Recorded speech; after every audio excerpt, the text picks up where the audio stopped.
Welcome back to Manifest Masters. Tonight, we're going back. Further back than we have ever gone before. Back through millennia of sand and silence and the slow patient turning of the stars above the desert.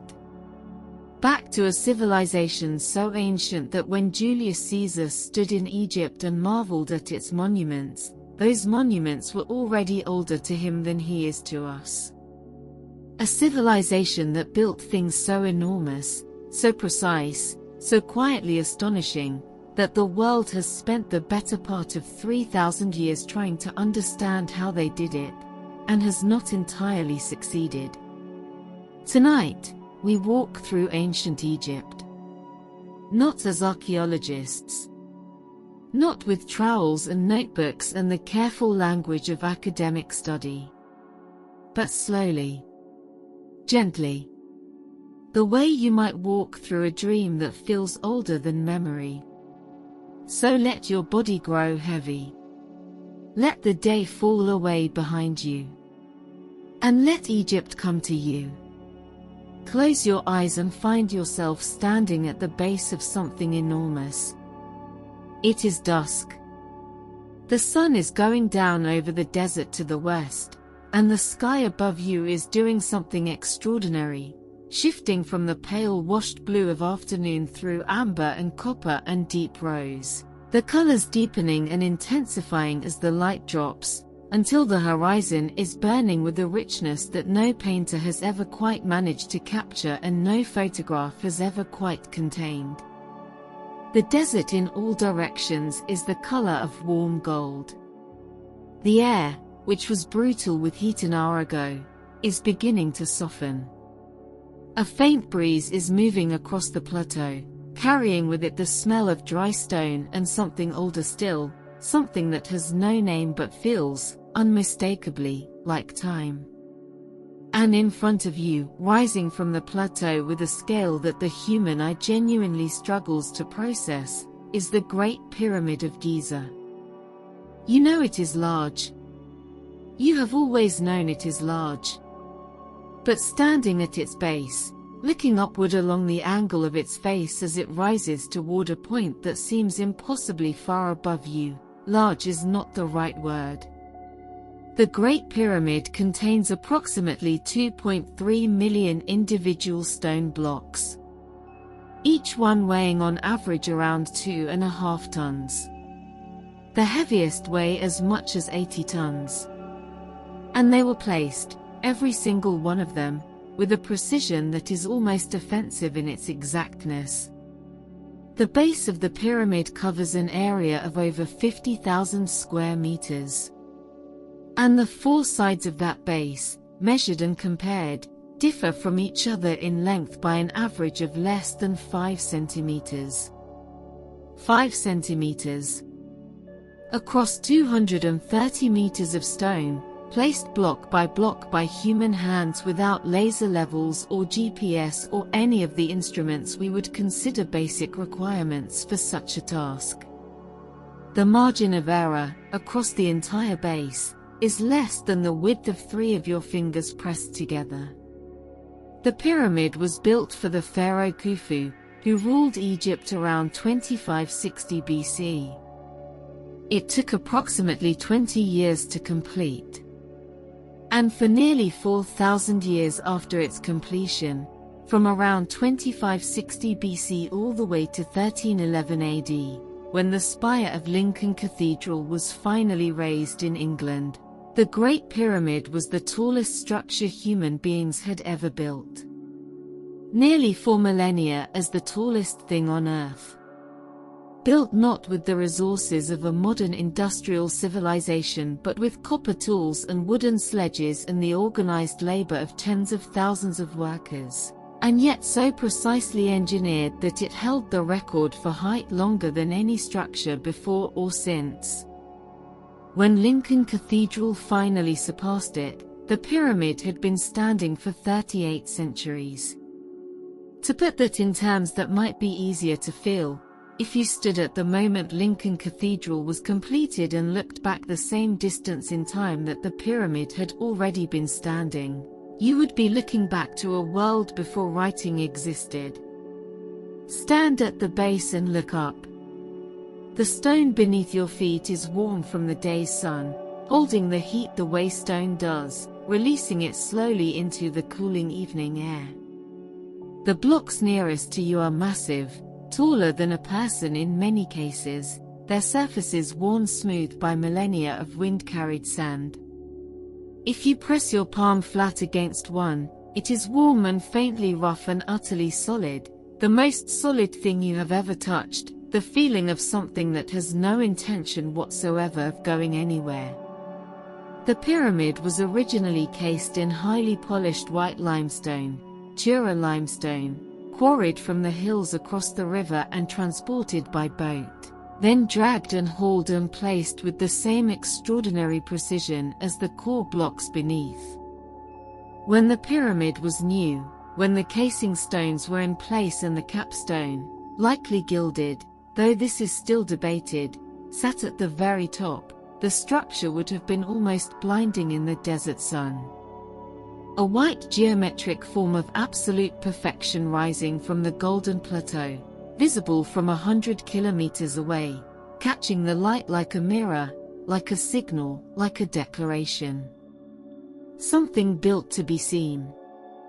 Built to be seen not just by the living but by the gods, whose domain was the sky and who would therefore look down upon it from above, where its true shape, a perfect triangle from every angle, would be fully visible in a way that no person standing on the ground could ever quite appreciate. Almost all of those casing stones are gone now.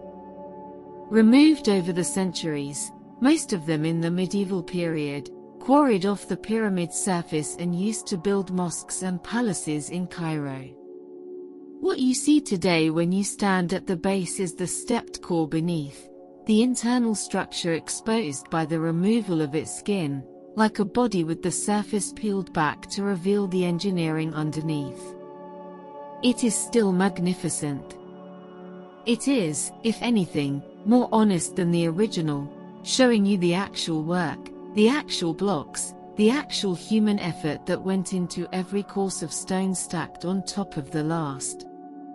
Around you on the plateau, the other pyramids of the Giza complex rise against the burning sky. Khafra's pyramid, only slightly smaller than Khufu's, still retains some of its original casing stones near the top, a white cap sitting on the darker exposed stone, a reminder of what all three once looked like, a ghost of the original.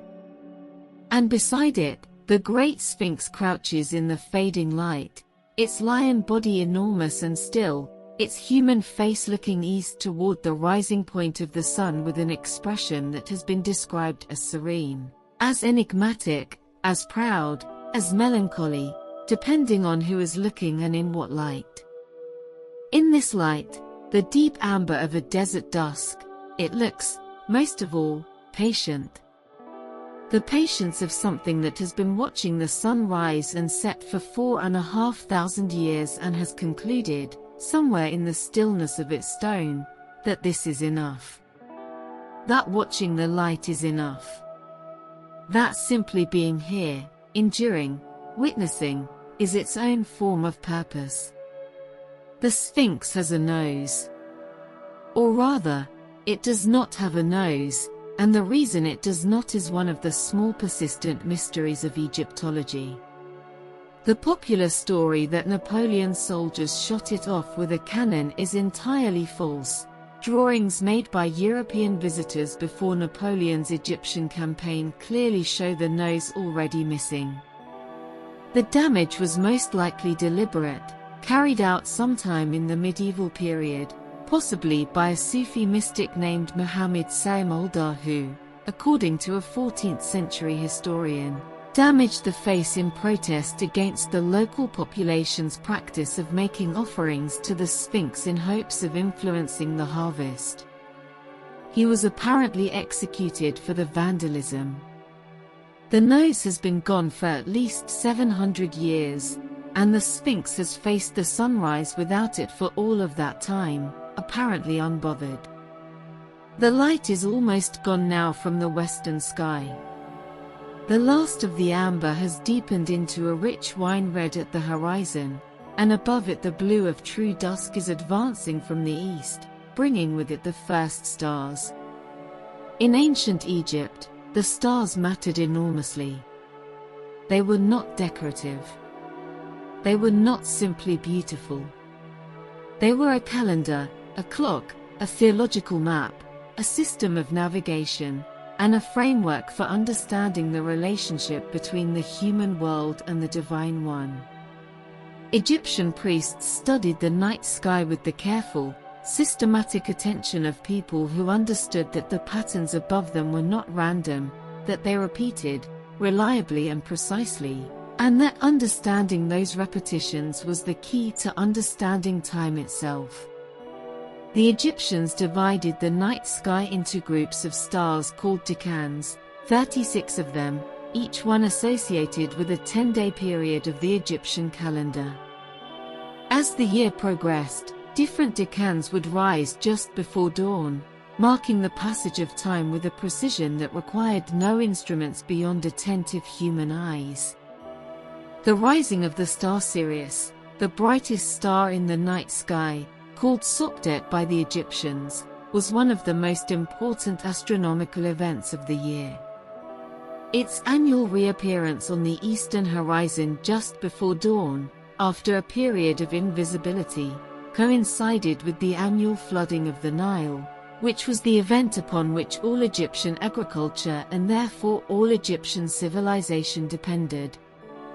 Sirius rising meant the flood was coming. The flood meant life. And so Sirius, the brightest star in the sky, became associated with Isis, one of the most important goddesses in the Egyptian pantheon, and her annual reappearance was celebrated as a moment of cosmic renewal, the world beginning again for another year. The stars are fully out now above the plateau.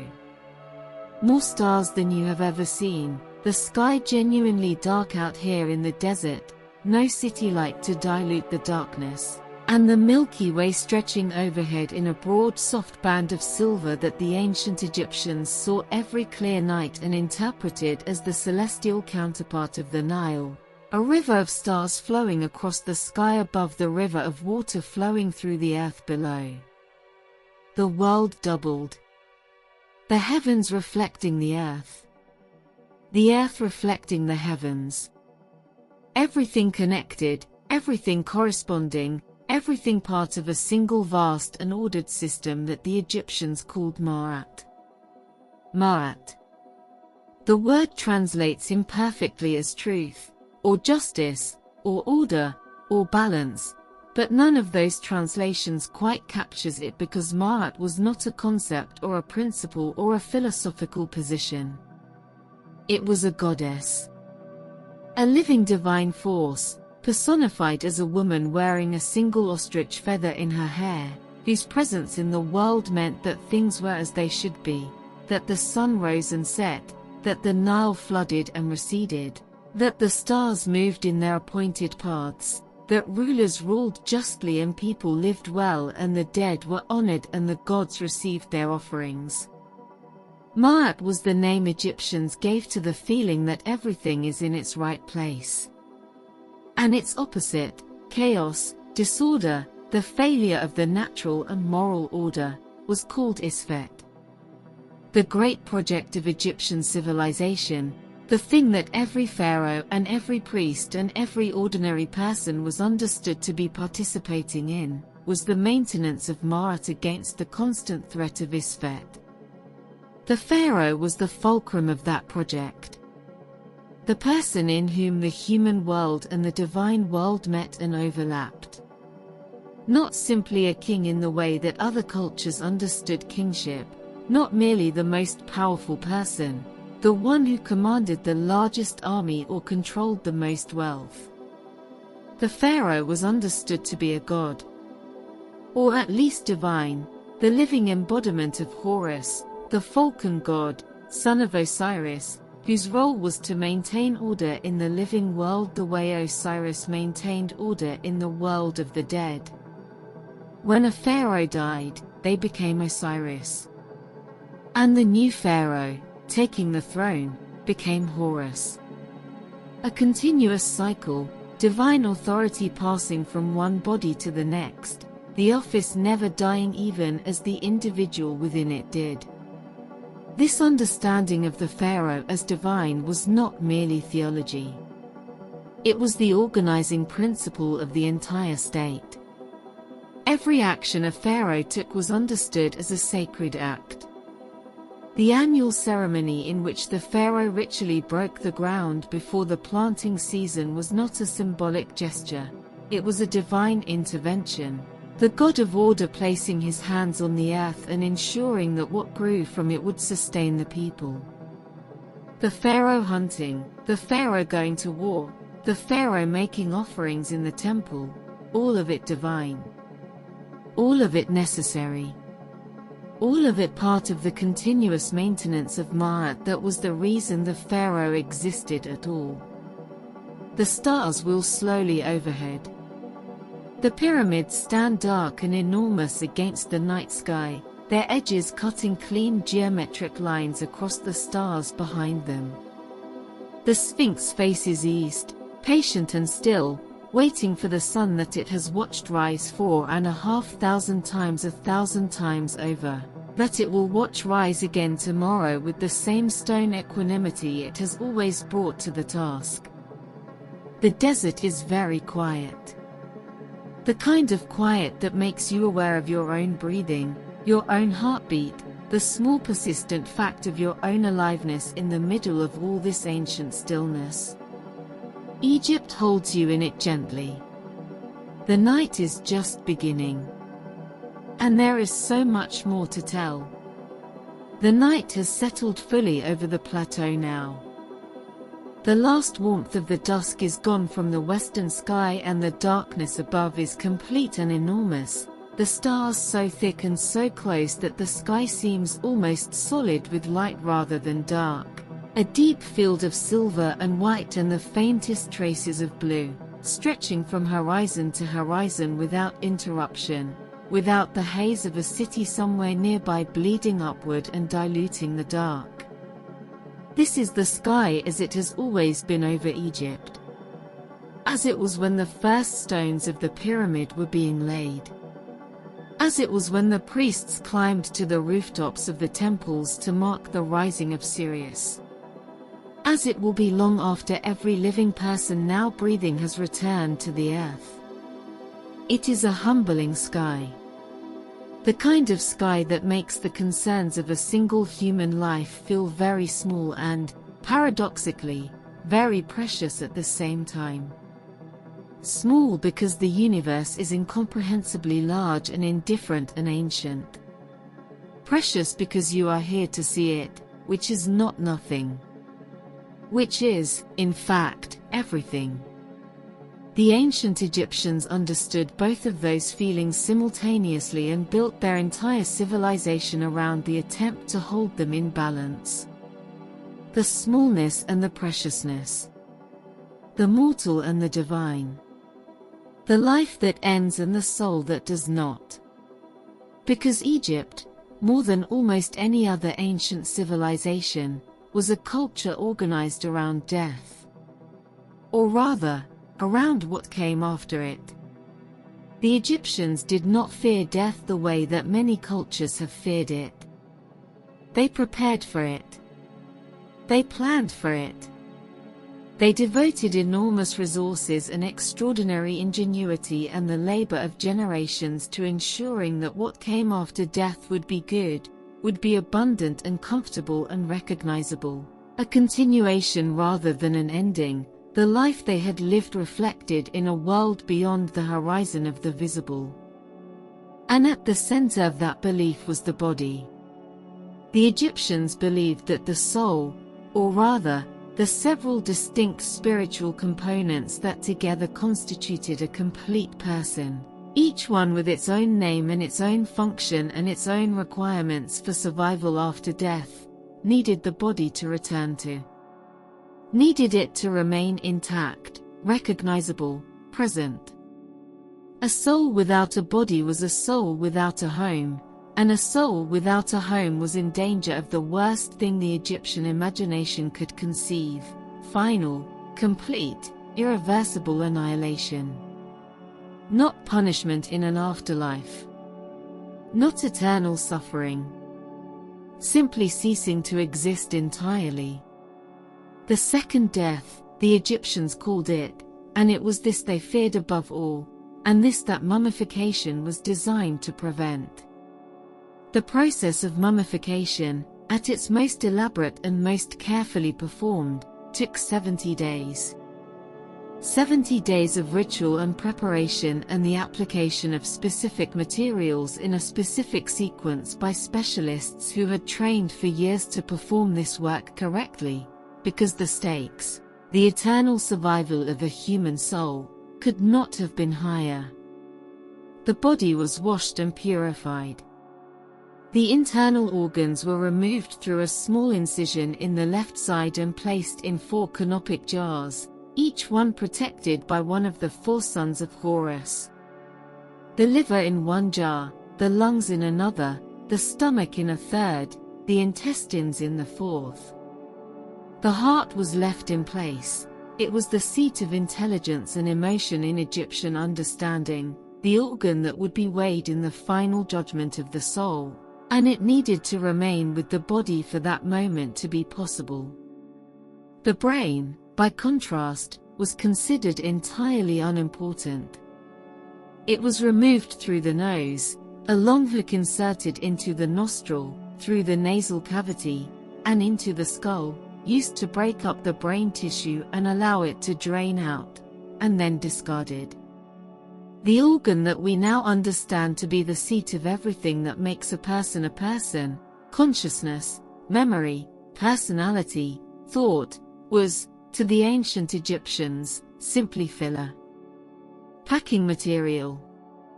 Something the skull needed to be empty of so that other things could proceed.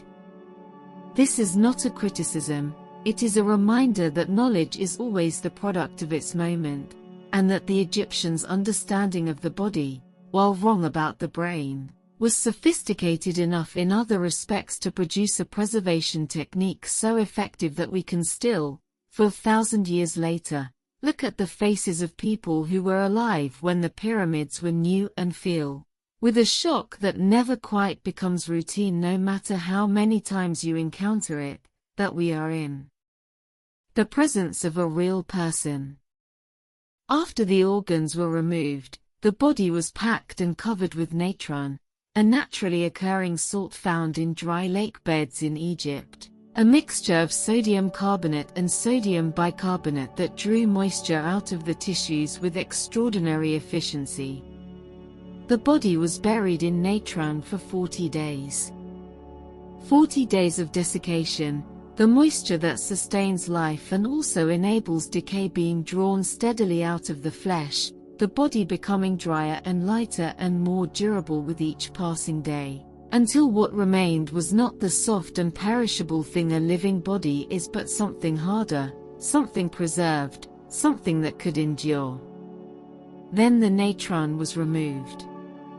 The body was cleaned and wrapped, in hundreds of meters of fine linen bandaging, applied in a specific sequence with specific prayers and specific amulets placed at specific points between the layers. A scarab amulet over the heart. Protective texts written on the bandages themselves. The face covered last, sometimes with a painted portrait mask in the case of wealthy individuals, and in the case of pharaohs, with masks of beaten gold that have become among the most recognizable objects in the history of human art. The gold mask of Tutankhamun.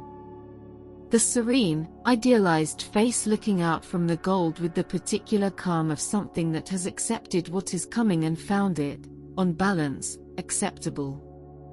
Tutankhamun. The Boy King. The pharaoh who died young, probably around 18 or 19 years of age, after a reign of approximately 10 years, and who would have been entirely forgotten by history had his tomb not been found essentially intact in 1922 by the archaeologist Howard Carter, in one of the most extraordinary moments in the history of discovery.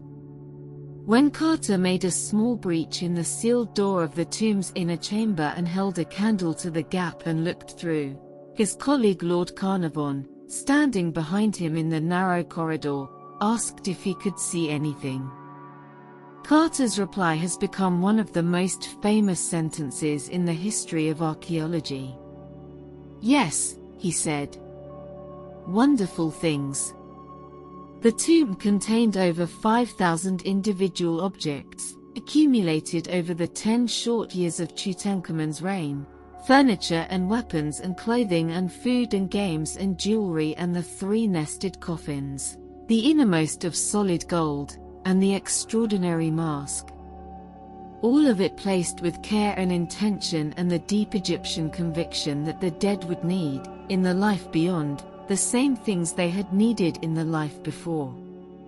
What Tutankhamun's tomb contained that most tombs had long since lost was the result of an accident of geography and history rather than any special protection. It had been buried beneath the debris of later construction and forgotten, its location lost, its entrance hidden. The tomb robbers who had systematically emptied almost every other royal tomb in the Valley of the Kings apparently unaware of its existence. The Valley of the Kings, that narrow gorge in the limestone cliffs on the west bank of the Nile opposite Luxor, where for 5 centuries the pharaohs of the New Kingdom were buried in deep rock-cut tombs hidden from view, had been comprehensively plundered in antiquity. Of the 66 tombs discovered there, virtually all had been robbed, most of them within a few centuries of their sealing. The ancient Egyptians were aware of the problem. They stationed guards. They built false passages and sealed chambers and concealed entrances. They moved the royal mummies when the security of a tomb seemed compromised, gathering them together in hidden caches where they rested undisturbed for 3,000 years until modern archaeologists found them in the 19th century. Dozens of pharaohs, bundled together in a single room cut into the cliff, their names still on their wrappings, their faces still beneath their masks. The west bank of the Nile. That detail matters. The Egyptians buried their dead on the west bank, always the west bank, the site where the sun set, the site where the light went to die each evening and was reborn each morning. The east bank was for the living. The west bank was for the dead. The Nile, flowing between them, was the boundary between the 2 worlds, the thread that connected them, the thing you crossed when you passed from one state of existence to the other. Geography made theology. The river that gave Egypt its life also gave it its understanding of death, and the two were so thoroughly intertwined that it is impossible, when you look at a map of ancient Egypt, to see the Nile as simply a river. It is a cosmological axis, the spine around which everything else is organized. The Nile was everything to Egypt in a way that is difficult for most modern people, most of whom have access to food systems that abstract them from the land, to fully feel. Egypt is a desert. Almost all of it, over 90% of its land area, is uninhabitable, bone-dry, lifeless rock and sand stretching away in every direction from the river's edge. The fertile land, the black land that the Egyptians called Kemet, the very name they used for their own country, the Black Land, named for the dark rich soil deposited by the annual flood, was a ribbon. A narrow green thread running through an ocean of sand, nowhere more than a few kilometers wide, dependent entirely on what the river brought each year. And what the river brought, each year, without fail for millennia, was the flood. The inundation. The annual rising of the Nile, fed by the monsoon rains on the Ethiopian highlands far to the south, that swelled the river and overflowed its banks and covered the fields on either side with a shallow layer of dark, mineral-rich silt that was, in terms of agricultural fertility, among the most productive soil on earth. The flood came. The flood receded. The farmers planted in the wet black earth. The crops grew with extraordinary abundance in the intense Egyptian sun. The crops were harvested. And then the flood came again. The same cycle, year after year, for thousands of years, so reliable, so consistent, so fundamental to the existence of Egyptian civilization that the Egyptians built their entire calendar around it, dividing the year into 3 seasons defined not by temperature or weather but by the river. Akhet, the inundation. Peret, the growing season. Shimu, the harvest.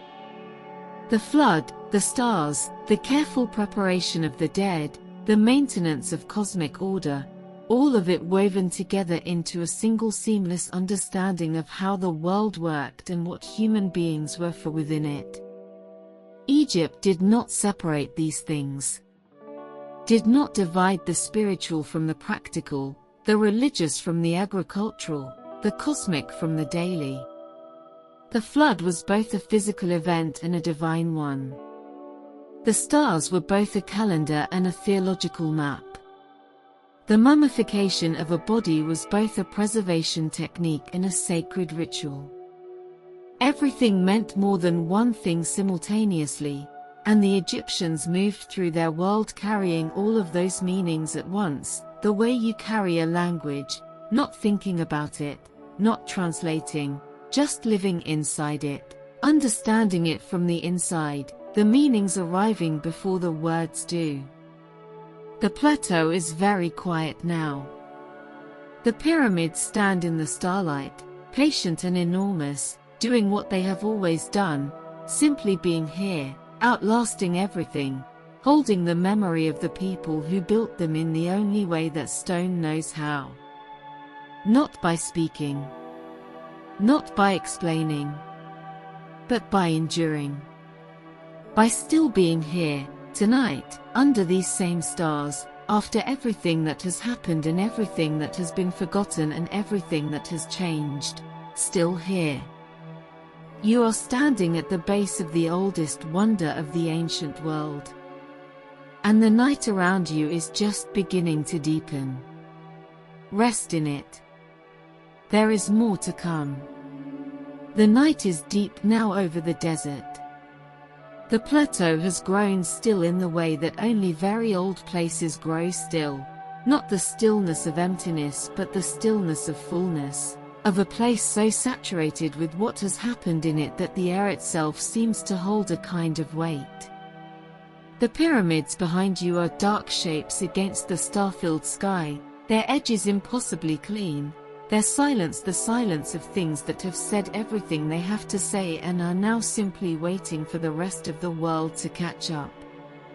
You have been standing here at the edge of the ancient world, at the threshold of a civilization that built its home on a ribbon of black earth between 2 oceans of sand, that looked up at the stars and found in them a calendar and a theology and a map of the soul's journey after death. A civilization that prepared for death with such thoroughness and such care that its preparations have outlasted almost everything else, the politics, the languages, the daily textures of ordinary life all largely gone, but the tombs remaining, the mummies remaining, the monuments remaining. As if Egypt understood, from the very beginning, that the things you build for the dead are the things that last. But Egypt was not only a civilization of death and monument and cosmic order. It was also, remarkably, ordinarily, humanly, civilization of people. Of individuals who ate and worked and argued and fell in love and complained about their wages and wrote letters to their families and worried about their children and found small pleasures in the middle of their difficult days. Those people left traces too. Not in gold and granite, but in papyrus and pottery and the thousands of small objects that archaeologists have pulled from the dry Egyptian sand. Objects that speak not of pharaohs and gods but of the texture of ordinary life along the Nile. And that texture, when you look closely at it, is full of surprises. Egypt was, by the standards of the ancient world, a remarkably equal society in certain important respects. Not perfectly equal, it was a deeply hierarchical civilization with the pharaoh at the top and an elaborate system of officials and priests and scribes and craftspeople and farmers arranged in tiers below, but equal in ways that the ancient world rarely managed. Egyptian women had legal rights that women in ancient Greece and Rome would not achieve for centuries. An Egyptian woman could own property in her own name. She could inherit from her parents independently of her husband. She could initiate divorce. An Egyptian divorce, while socially significant, was a legal process available to both parties rather than a power held exclusively by men. She could conduct business, enter into contracts, bring legal cases to court, and testify as a witness with the same standing as a man. She could even, in exceptional circumstances, become pharaoh, as at least 7 women did across the long span of Egyptian history, the most famous of whom was Hatshepsut, who ruled for over 20 years in the 15th century BC and whose reign was so successful and so stable that her successor attempted to erase her from the historical record entirely, chiseling her name and image from monuments across Egypt, apparently unable to accept that a woman had ruled so well. Hatshepsut's erasure did not work. It could not work, ultimately, because she had built too much. Her mortuary temple at Deir el-Bahri, a colonnaded structure cut into the cliffs on the west bank of the Nile opposite Luxor, rising in 3 terraced levels from the desert floor to the rock face behind it, is one of the most beautiful buildings in the ancient world, and it survived the attempts at erasure with most of its grandeur intact. Her obelisks at Karnak, the largest standing obelisks in Egypt, were encased in stone by her successor Thutmose III in an attempt to hide them, and the stone casing, paradoxically, protected them from the weathering that damaged other monuments, so that when archaeologists eventually removed the casing, the obelisks beneath were in better condition than they would have been had the erasure never been attempted. History has a way of frustrating the people who try to edit it. The workers who built Hatshepsut's temple, and the pyramids, and the great temples of Karnak and Luxor and Abu Simbel, the ordinary men and women whose labor made all of it possible, were not, as was long assumed, enslaved people. The image of thousands of enslaved workers driven by whips across the desert, dragging stones under the Egyptian sun, is a persistent one, lodged in the popular imagination partly by the biblical story of Exodus and partly by the sheer difficulty of imagining how else such enormous structures could have been built. But the archaeological evidence tells a different story. The workers' village at Giza, excavated in detail over the past few decades, reveals a community of skilled laborers who were paid in food, housed in organized dormitories, provided with medical care, and buried with respect when they died on the job. Their skeletons show evidence of healed fractures, breaks that were set and cared for, not left untreated. They ate well, beef and fish and bread in quantities that suggest a workforce that was genuinely provisioned rather than merely kept alive. They were organized into named gangs with titles that suggest something like pride and identity, the Friends of Khufu, the Drunkards of Menkaure. They were craftspeople and specialists as much as laborious, and the state that employed them understood that the quality of what they were building depended on the quality of the people doing the building. Among those workers, among the farmers and the merchants and the officials and the priests, literacy was a prized and carefully cultivated skill. Writing in ancient Egypt was not a single system but two, or eventually three, running in parallel, each one suited to different purposes and different contexts. Hieroglyphs, the elaborate pictographic script that covers the walls of temples and tombs and that has become the most recognizable visual symbol of ancient Egyptian civilization, was sacred writing. Formal, painstaking, requiring years of study to master, used for religious and monumental texts where the precision and beauty of the script was itself part of the meaning.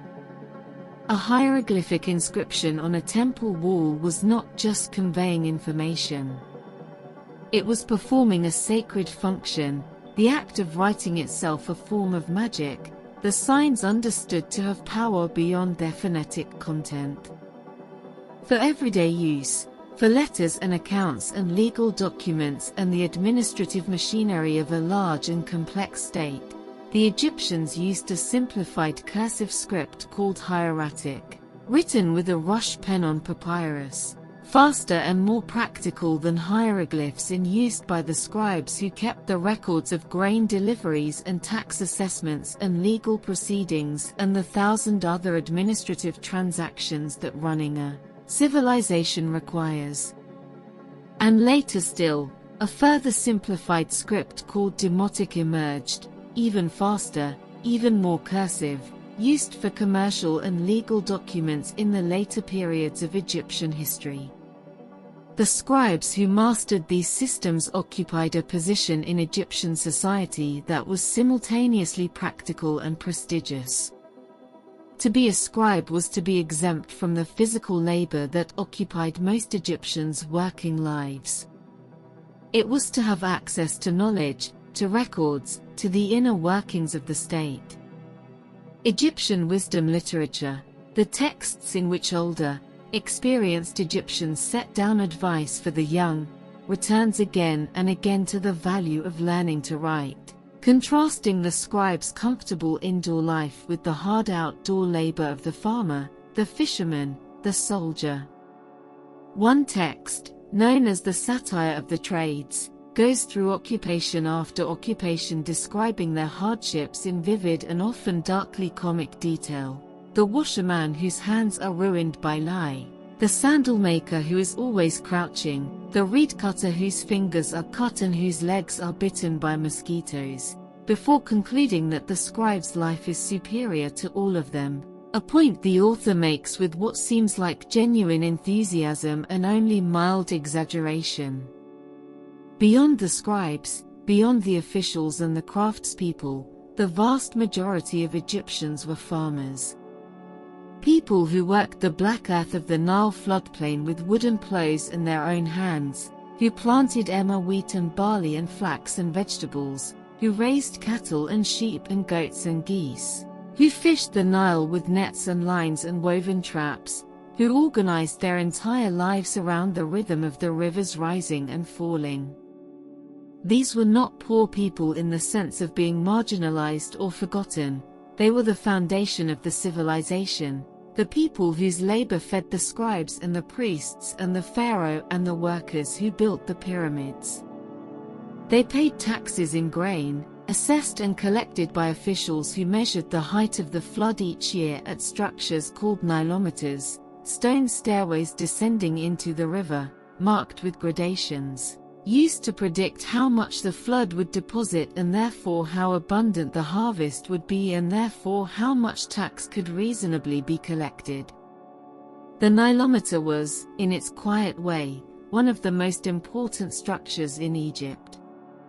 A measuring device that linked the cosmic, the annual flood sent by the gods, to the entirely practical matter of fiscal policy.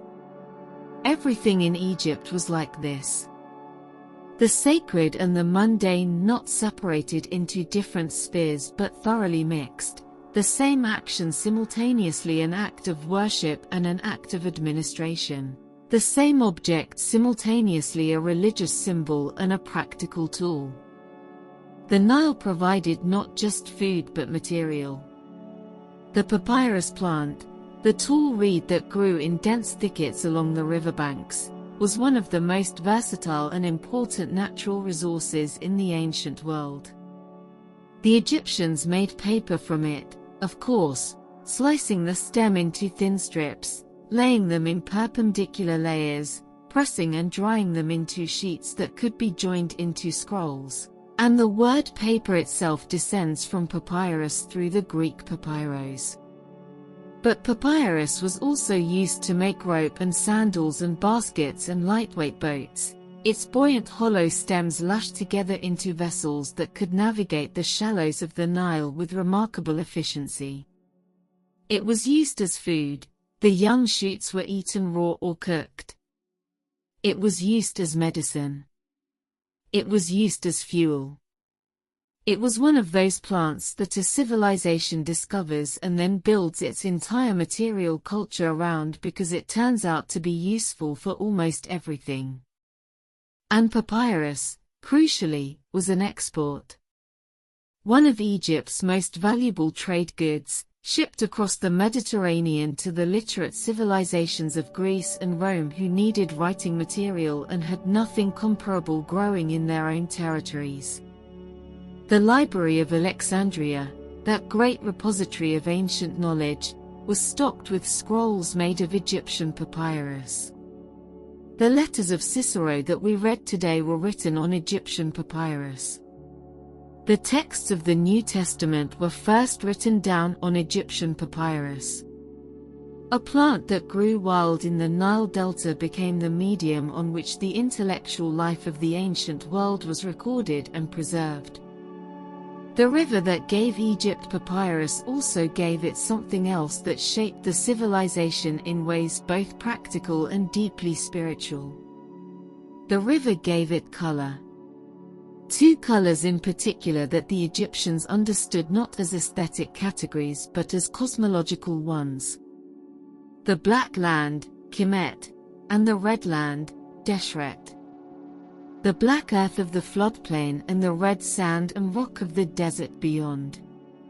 Two worlds pressed against each other along the river's edge, so close that you could stand with 1 foot in each, 1 foot in life and 1 in death. One in the ordered and fertile world that Ma'at maintained and one in the chaotic and dangerous world that lay beyond its reach. The desert was not simply uninhabitable. It was actively threatening, a place of disorder and danger where the normal rules did not apply, where the protection of the gods was harder to feel and the chaos that threatened the ordered world was closer and more real. Travelers crossing the desert performed rituals before they set out. Miners sent to work the desert's mineral deposits, and Egypt's deserts were rich in gold and turquoise and copper and the beautiful blue-green stone called malachite, brought priests with them to maintain the sacred rituals that kept Ma'at present in even this inhospitable place. The border between the Black Land and the Red Land was not just a physical boundary. It was a moral and spiritual one, the line between the world as it should be and the world as it would be without the constant effort of civilization to hold chaos at bay. The stars have moved while you have been standing here.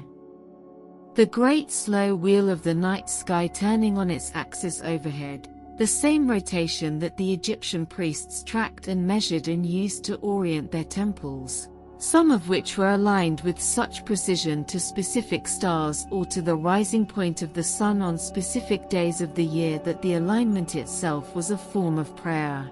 The building reaching out with its axis toward the divine the way a person reaches out a hand. The desert stretches away from the plateau in every direction, pale silver under the stars, the sand holding the last of the day's warmth in its upper layers the way a body holds warmth after the fire has gone out. In the distance, just visible in the starlight, the dark line of the Nile, or rather, the slightly denser darkness above it where the vegetation on its banks rises against the sky. The Black Land. The source of everything. Egypt breathes in the dark around you. Patient and extraordinary and endlessly deep. The night has so much more to offer.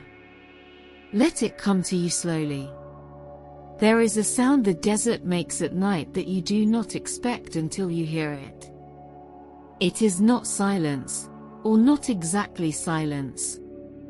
It is something more specific than that.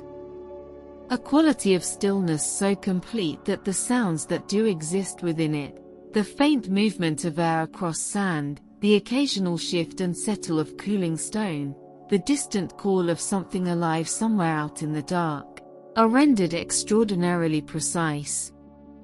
Each one distinct. Each one carrying further than it should.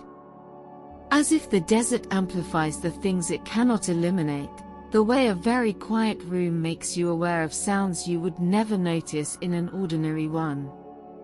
The ancient Egyptians were attentive to sound in this way. To the particular qualities of different environments, different times of day, different seasons. They were a people of extraordinary sensory awareness, and that awareness expressed itself not only in the art and the architecture and the careful observation of the stars but in the texture of their daily lives, in the food they ate and the clothes they wore and the way they adorned their bodies and the extraordinary attention they paid to personal appearance at every level of society. Egyptians, men and women alike, wore makeup.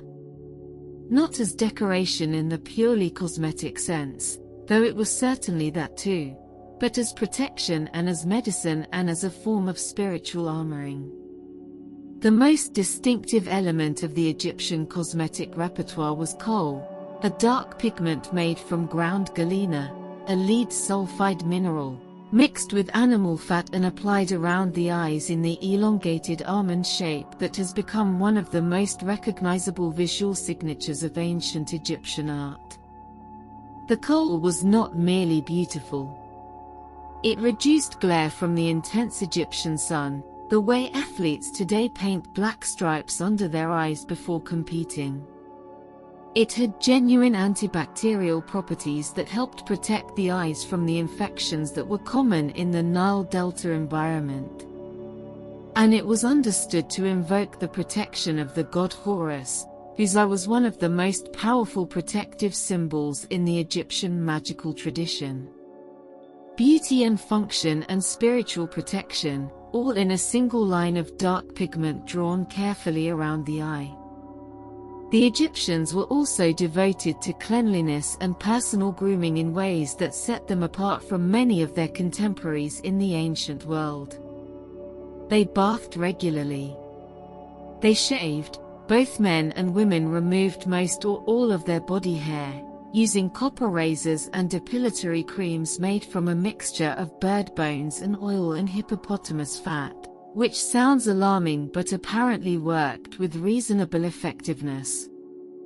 They used scented oils and perfumes made from flowers and resins and exotic imported ingredients, applied to the skin and the hair and sometimes to cones of solidified fat worn on top of the head at banquets, which would melt slowly through the evening, releasing scent as they did, a form of slow-release perfume that is either elegant or deeply peculiar depending on your perspective, and possibly both simultaneously. The hair itself was a complicated subject in Egypt. Many Egyptians, including the wealthy and the priestly classes, shaved their heads entirely and wore wigs instead. The wigs were made from human hair or plant fiber, carefully constructed and sometimes elaborately braided or adorned with beads and gold ornaments, and they served the dual purpose of maintaining personal hygiene in a hot climate while also allowing for a variety of hairstyles that natural hair might not easily achieve. The pharaoh, performing religious ceremonies, or specific headdresses appropriate to specific ritual contexts, the double crown, the blue crown, the Nemes headdress, each one carrying its own meaning and its own divine associations, the pharaoh's head itself a kind of theological statement about the nature of the power being exercised. Beneath the wigs and the coal and the linen garments, white linen, almost always, the Egyptians preferred fabric, made from the flax that grew abundantly in the Nile floodplain, bleached and pressed into a cloth that was light and breathable in the heat. The Egyptians were concerned with the health and well-being of their bodies in ways that produced one of the most sophisticated medical traditions of the ancient world. The Edwin Smith Papyrus, discovered in Luxor in 1862 and named for the American antiquarian who purchased it, is one of the oldest surviving medical texts in human history, dating to around 1600 BC but believed to be a copy of a text that was already centuries older at that time.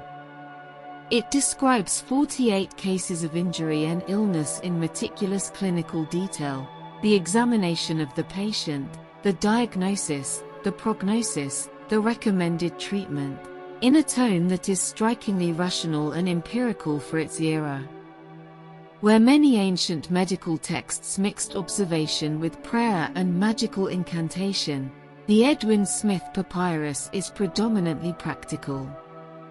It describes head injuries and spinal injuries and wounds and fractures with an accuracy that suggests genuine clinical experience, genuine observation of real patients over real time.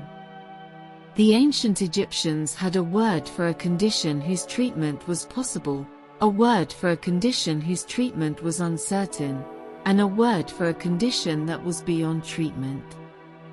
The modern medical equivalent of those three categories, treatable, uncertain, terminal, is still in use today, the same basic framework for clinical assessment surviving 4,000 years of medical progress. The physicians who used texts like the Edwin Smith Papyrus occupied a respected and specialized position in Egyptian society. Some of them achieved such renown that they were deified after death. Imhotep, who served as chief physician and architect to the pharaoh Dosir in the 27th century BC and who designed the step pyramid at Saqqara, the earliest large-scale stone structure in human history, was worshipped as a god of medicine for thousands of years after his death, his cult eventually merging with that of the Greek healing god Asclepius when the two civilizations came into contact. A man who lived and worked and thought and built, a real person, with a specific name and a specific life, becoming a god because what he built and what he knew was so extraordinary that later generations could not quite believe he had been merely human. The step pyramid he designed is worth pausing over. It was built around 2650 BC, predating the Great Pyramid by nearly a century, and it represents the moment when Egyptian monumental architecture made its decisive transition from mud brick to stone. Before Imhotep, large structures in Egypt were built primarily from mud brick, sun-dried blocks of Nile mud, durable enough but not permanent in the way stone is permanent. Imhotep looked at this tradition and did something that seems simple in retrospect and was revolutionary in practice. He decided to build in stone, and he decided to build upward, stacking 6 mastabas, the flat-topped rectangular tomb structures that preceded the pyramid, each one smaller than the one below, creating the stepped profile that gives the structure its name. It is 62 meters tall. It is 4,600 years old. And it is the oldest monumental stone structure on Earth, the beginning of a tradition of building in stone that would produce, within a few generations, the pyramids of Giza. Stone was not the only thing the Egyptians built with that has outlasted the civilization that produced it. They also built with gold, or rather, they built with gold as a material of adornment and theological significance, a metal so associated with the divine in Egyptian thought that it was understood to be the flesh of the gods themselves. The sun god Ra was golden. The gods wept golden tears. The skin of divine beings was imagined as shining gold, impervious to decay, eternal in a way that mortal flesh was not. And so the Egyptians adorned their most sacred objects, their religious statues, their coffins, their ritual implements, the innermost casings of their royal dead, with gold, not merely because it was valuable but because it was the closest available approximation to the substance of divinity. Egypt had gold in quantities that were extraordinary by ancient world standards. The eastern desert between the Nile and the Red Sea was rich in gold deposits, and the Egyptians mined them with the same organized efficiency they brought to every large-scale undertaking. Gold from Egypt flowed outward across the ancient Mediterranean world as trade and as tribute and as diplomatic gift, and the pharaoh's ability to dispense gold generously was understood as a direct expression of divine abundance, the god-king sharing the substance of divinity with the world. The diplomatic correspondence of the ancient Near East, the cuneiform tablets discovered at Tel El Amarna in 1887, known as the Amarna letters, written in the 14th century BC between the Egyptian pharaoh and the kings of neighboring states, reveals a world of international relations that is startlingly sophisticated and surprisingly recognizable. Kings addressing each other as brother. Negotiations over trade agreements and border disputes. Requests for gold that are almost embarrassingly direct. One letter from the king of Babylon to the pharaoh Amenhotep III states simply that in Egypt gold is like dust, one only has to pick it up, and requests that the pharaoh send as much as possible because the king has a large building project underway. The mix of diplomatic formality and naked self-interest, the careful maintenance of the fiction of brotherhood between rulers who are in practice conducting hard-nosed negotiations, it reads, across 3,500 years, like something that could have been written last week. The building projects of Egypt's neighbors were modest compared to what Egypt itself was undertaking during its long golden centuries. The temple complexes of Karnak and Luxor on the east bank of the Nile at Thebes, built, added to, rebuilt, and expanded by successive pharaohs over more than 2,000 years, are among the largest religious structures ever created by human beings. Karnak in particular is almost incomprehensible in its scale. It covers an area of over 2 square kilometers. It contains the largest religious building ever constructed, the Great Hypostyle Hall, a forest of 134 enormous sandstone columns arranged in 16 rows, the tallest of them over 20 meters high and so broad that it would take several people linking hands to encircle one. The columns are covered, every surface, from floor to the very top of the Capitol, in carved and painted hieroglyphic texts and relief images, a density of visual and textual information so overwhelming that scholars are still working through it, still finding things in it that had not previously been noticed or understood. Walking through the Hypostyle Hall, even in its current roofless and partially ruined state, is an experience that resists description. The columns are simply too large, too numerous, too close together for the eye to find a place to settle. You look up and they keep going. You look sideways and they keep going. The scale overwhelms the usual mechanisms of orientation and you are left with something that feels less like standing in a building and more like standing inside a geological formation, something that grew rather than was made, something that predates human intention, something that simply is. The columns of the Hypostyle Hall are still standing in the dark on the east bank of the Nile, a few hours' journey upriver from where you are standing on the Giza Plateau. If you could see them now, lit by starlight, their carved surfaces silver and shadow, they would look like something from a dream. Which perhaps they are. Which perhaps everything in Egypt is, seen from the right distance and the right angle. A dream so solid and so long-lasting that the waking world has built itself around it, found its edges and its corners and its gravity and decided, somewhere in the long archaeology of human consciousness, to keep it. The desert breathes around you.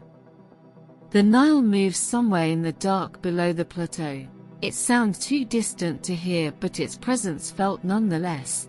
The way you feel a river even when you cannot see it, the particular quality of the air above moving water, cooler and slightly heavier, carrying the smell of the earth beneath. Egypt is holding you in its oldest, most patient self tonight. Let it. There is still so much more of the night ahead. The night has reached its midpoint.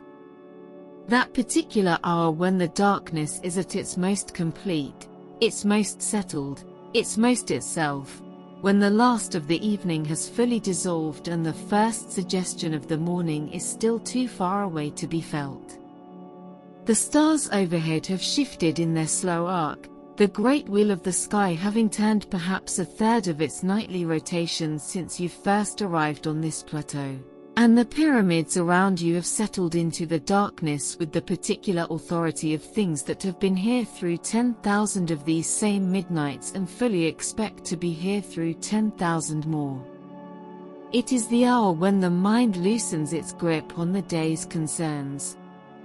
When the thoughts that seemed urgent and immediate a few hours ago begin to soften at their edges, to lose the quality of urgency that made them feel so heavy, to become simply thoughts, passing things, temporary things, things that the darkness is large enough to hold without strain. The ancient Egyptians understood this hour. They had a name for it, or rather, they had names for all the hours of the night, 12 of them, each one a distinct region of the journey that the sun god Ra made through the underworld between his setting in the west and his rising in the east. Because the Egyptians, characteristically, understood the night not as an absence but as a place. A world in its own right, with its own geography and its own inhabitants and its own dangers, through which Ra traveled in his solar bark, navigating by the light of his own divine presence through regions of increasing darkness and increasing peril, until he reached the deepest point, the moment of absolute darkness, the moment of potential annihilation, and then, through the intervention of the gods who accompanied him and the spells and prayers of the priests who supported his journey, from the world above, emerged transformed into the morning sun, reborn, renewed, ready to cross the sky again. Every dawn was a resurrection. Every night was a death and a journey and a return. The sun that rose each morning was not simply the same sun that had set the evening before. It was the sun reborn, the miracle renewed, the proof that the forces of chaos had been defeated again for another day and that Ma'at was holding, that the world was still as it should be, that life would continue. The primary threat to Ra during his nightly journey was a vast serpent named Apophis, or Apep, a creature of chaos and darkness so enormous that its body formed the very fabric of non-existence, the antithesis of everything that Ma'at represented. Every night, Apophis attempted to swallow Ra's bark and end the cycle of the sun forever. Every night, the gods aboard the bark, including the warrior god Set, whose chaotic nature made him paradoxically the most effective fighter against the chaos serpent, defeated Apophis and the journey continued. And every morning, the sun rose again as proof that the battle had been won. But the Egyptians did not simply watch this cosmic drama play out. They participated in it. Temple priests performed rituals every night specifically designed to support Ra's journey and weaken Apophis, reciting spells, burning effigies of the serpent, spitting on representations of chaos. There were books, the Book of Apophis, among others, that contained detailed instructions for these anti-chaos rituals, specifying exactly what should be done at each hour of the night to help ensure the sun's safe passage. The priests were not spectators of a cosmic event. They were participants in it, their ritual actions understood as genuinely necessary to the outcome, the sun's rising each morning partly a consequence of what human beings had done in the temple the night before. The gods that populated the Egyptian cosmos were numerous and various and often surprising in their combinations. Egypt had hundreds of deities, accumulated over thousands of years of religious development, their attributes and stories shifting and merging and dividing as different regions of Egypt and different historical periods contributed their own theological traditions to the whole. The result was a pantheon of remarkable complexity and occasional apparent contradiction, gods who were simultaneously one thing and another, who could merge with other gods without losing their individual identity, who could be benevolent and terrifying in the same breath. Anubis, the jackal-headed god of embalming and the dead, was one of the most important and most immediately recognizable. His jackal form was chosen deliberately, the Egyptians observing that jackals frequented cemeteries and desert burial grounds and deciding that this made the jackal the natural guardian of the dead, the creature already at home in the borderland between the living world and what lay beyond it. Anubis presided over the process of mummification, and more importantly over the moment of judgment that each soul faced after death, the weighing of the heart. The dead person's heart, removed from the chest and placed on one side of a great scale, was weighed against the feather of Ma'at on the other. If the heart was light, if the person had lived a life of truth and justice and right action, the scale balanced and the soul passed into the field of reeds, the Egyptian paradise, a place of abundant harvests and gentle breezes and the company of loved ones. If the heart was heavy, if it was weighed down by wrongdoing and dishonesty and the failures of a life poorly lived, the scale tipped, and the heart was devoured by Amit, a creature with the head of a crocodile, the forequarters of a leopard, and the hindquarters of a hippopotamus, whose consumption of the heart meant the second death, the final annihilation of the soul, its complete and irreversible end. The field of reeds, Aru, was not an abstract spiritual destination. It was imagined with the same concrete specificity that the Egyptians brought to everything, described in the texts that accompanied the dead on their journey as a place that looked very much like Egypt at its best. Fertile fields, the Nile flowing, crops growing in abundance, the people you had loved in life present and recognizable and well. The work that gave your life meaning continuing in a context from which suffering and hardship had been removed. It was not transcendence, not the dissolution of individual identity into a universal consciousness that some spiritual traditions offer as the highest good. It was continuity. The same person, in the same world, with the same relationships and the same satisfactions, simply freed from the things that had made life difficult. This understanding of paradise as a better version of the life you already knew, rather than an entirely different kind of existence, says something important about how the Egyptians related to their world. They were not trying to escape it. They loved it. They found it, for all its difficulties, genuinely good, good enough that what they wanted most from eternity was more of it, improved and purified but recognizable. The Nile and the black earth and the warm sun and the faces of the people they had loved. Forever. The texts that guided the dead through the journey to the field of reeds were among the most important literary productions of Egyptian civilization. What we call the Book of the Dead, the Egyptians called it the Book of Coming Forth by Day, was a collection of spells and instructions and maps compiled to help the deceased navigate the dangers of the underworld, answer correctly in the judgment hall, and arrive safely at their eternal destination. Each copy was personalized, the name of the deceased written into the text, making it specifically theirs, a guide tailored to a specific soul making a specific journey. The books were placed in the tomb with the mummy, sometimes rolled and inserted into the wrappings, sometimes placed in a dedicated container beside the coffin. They were the most important thing you could be buried with, more important than the gold, more important than the food offerings, more important than the furniture and the weapons and the clothing. The map mattered more than the supplies. Wealthy Egyptians commissioned their books of the dead during their lifetimes, from scribes who specialized in the work, sometimes having them beautifully illustrated with painted vignettes showing the scenes described in the text. The quality and completeness of the book you were buried with depended, inevitably, on what you could afford. Wealthier Egyptians had longer, more complete, more beautifully produced books. Poorer Egyptians had shorter versions, sometimes with spaces left blank where the scribe had written a placeholder and the name had not been filled in.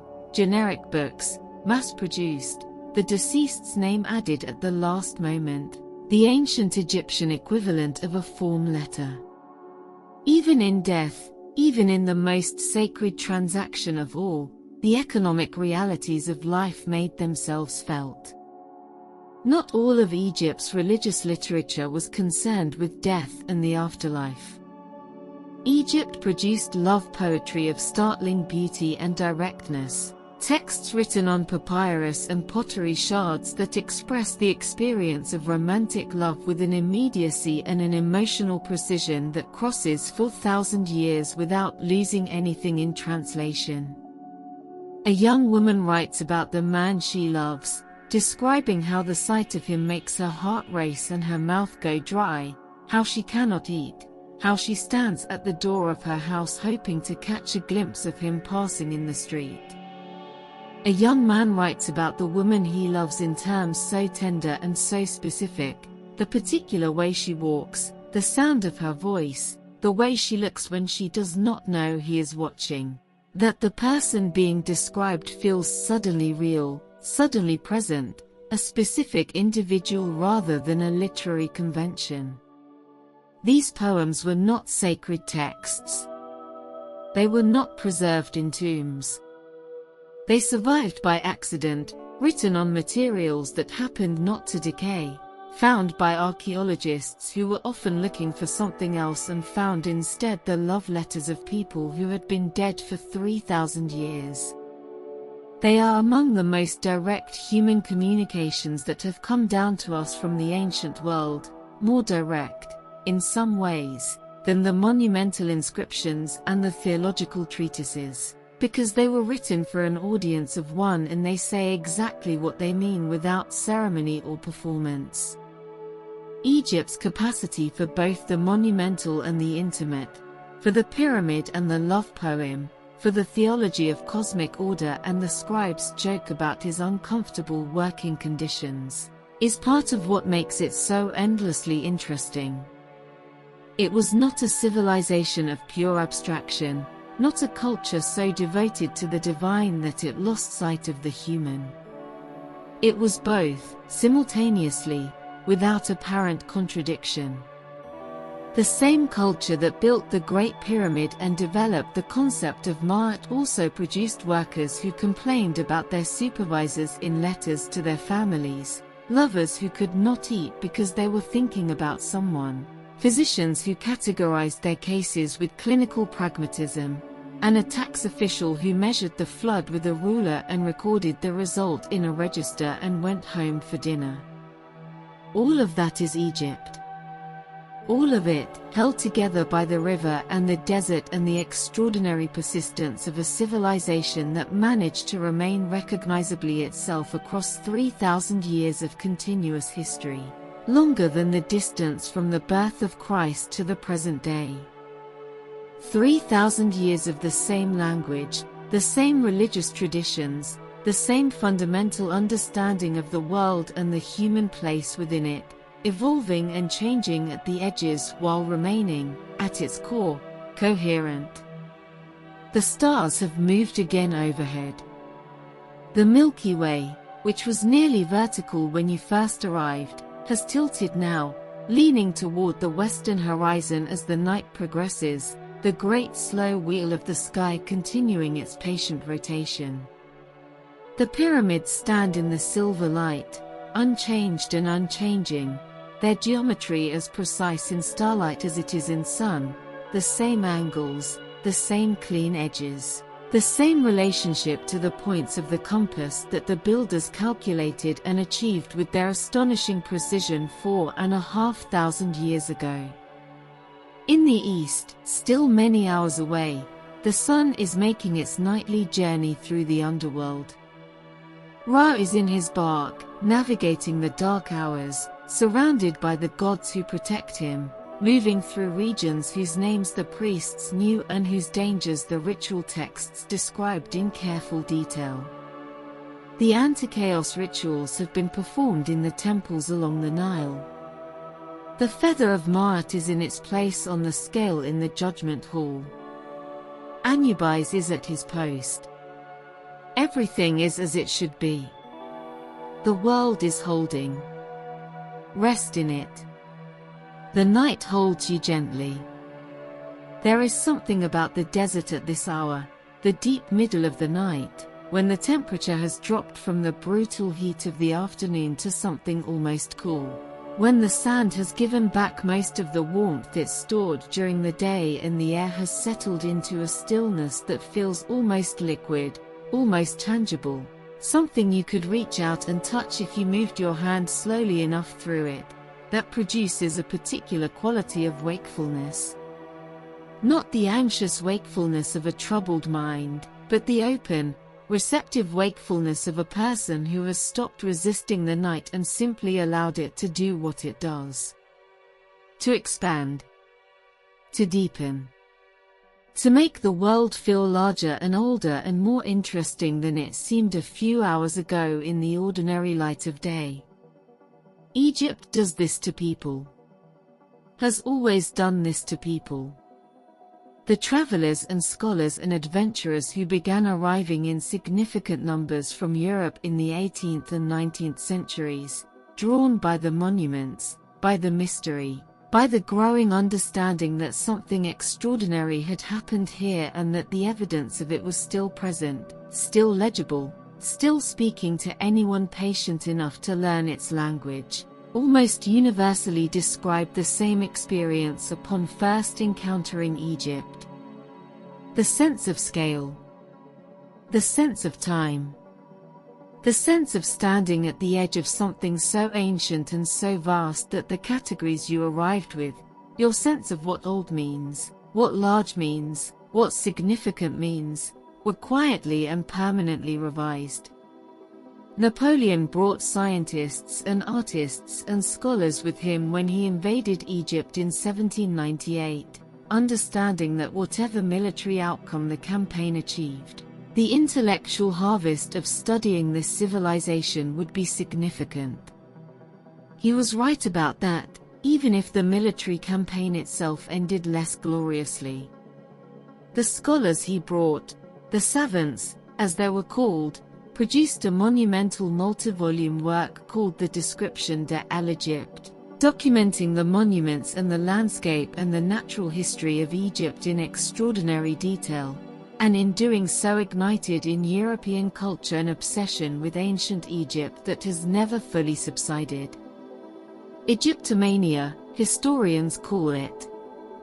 The fascination with obelisks and sphinxes and hieroglyphs and mummies that swept through European art and architecture and fashion in the early 19th century, leaving traces in everything from furniture design to the decorative motifs on buildings that you can still find in cities across Europe and America today.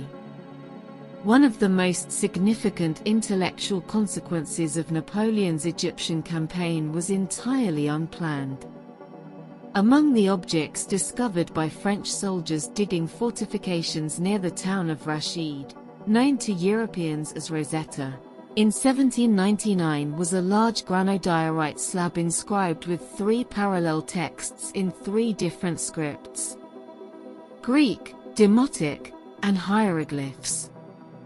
The same decree, issued by priests in 196 BC during the reign of the pharaoh Ptolemy V, written in 3 scripts so that it could be read by the different literate populations of Egypt at the time.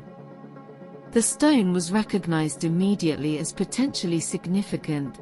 Here was the key that might unlock hieroglyphs, the script that no living person had been able to read for over 14 centuries, since the knowledge of how to read it had died with the last of the ancient Egyptian priestly tradition sometime in the 4th or 5th century AD.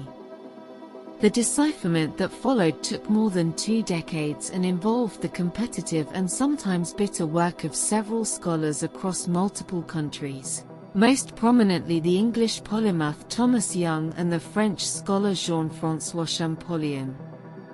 It was Champollion who made the decisive breakthrough, in 1822, recognizing that hieroglyphs were not purely symbolic or alphabetic but a complex mixture of phonetic and logographic elements, and using the royal names preserved in oval cartouches as his entry point into the system. When Champollion made his breakthrough, he reportedly burst into his brother's office shouting, "J'etiens mon affaire, I have it," and then collapsed from the excitement and had to be put to bed for several days. What Champollion's decipherment unlocked was not just a writing system but an entire civilization's voice.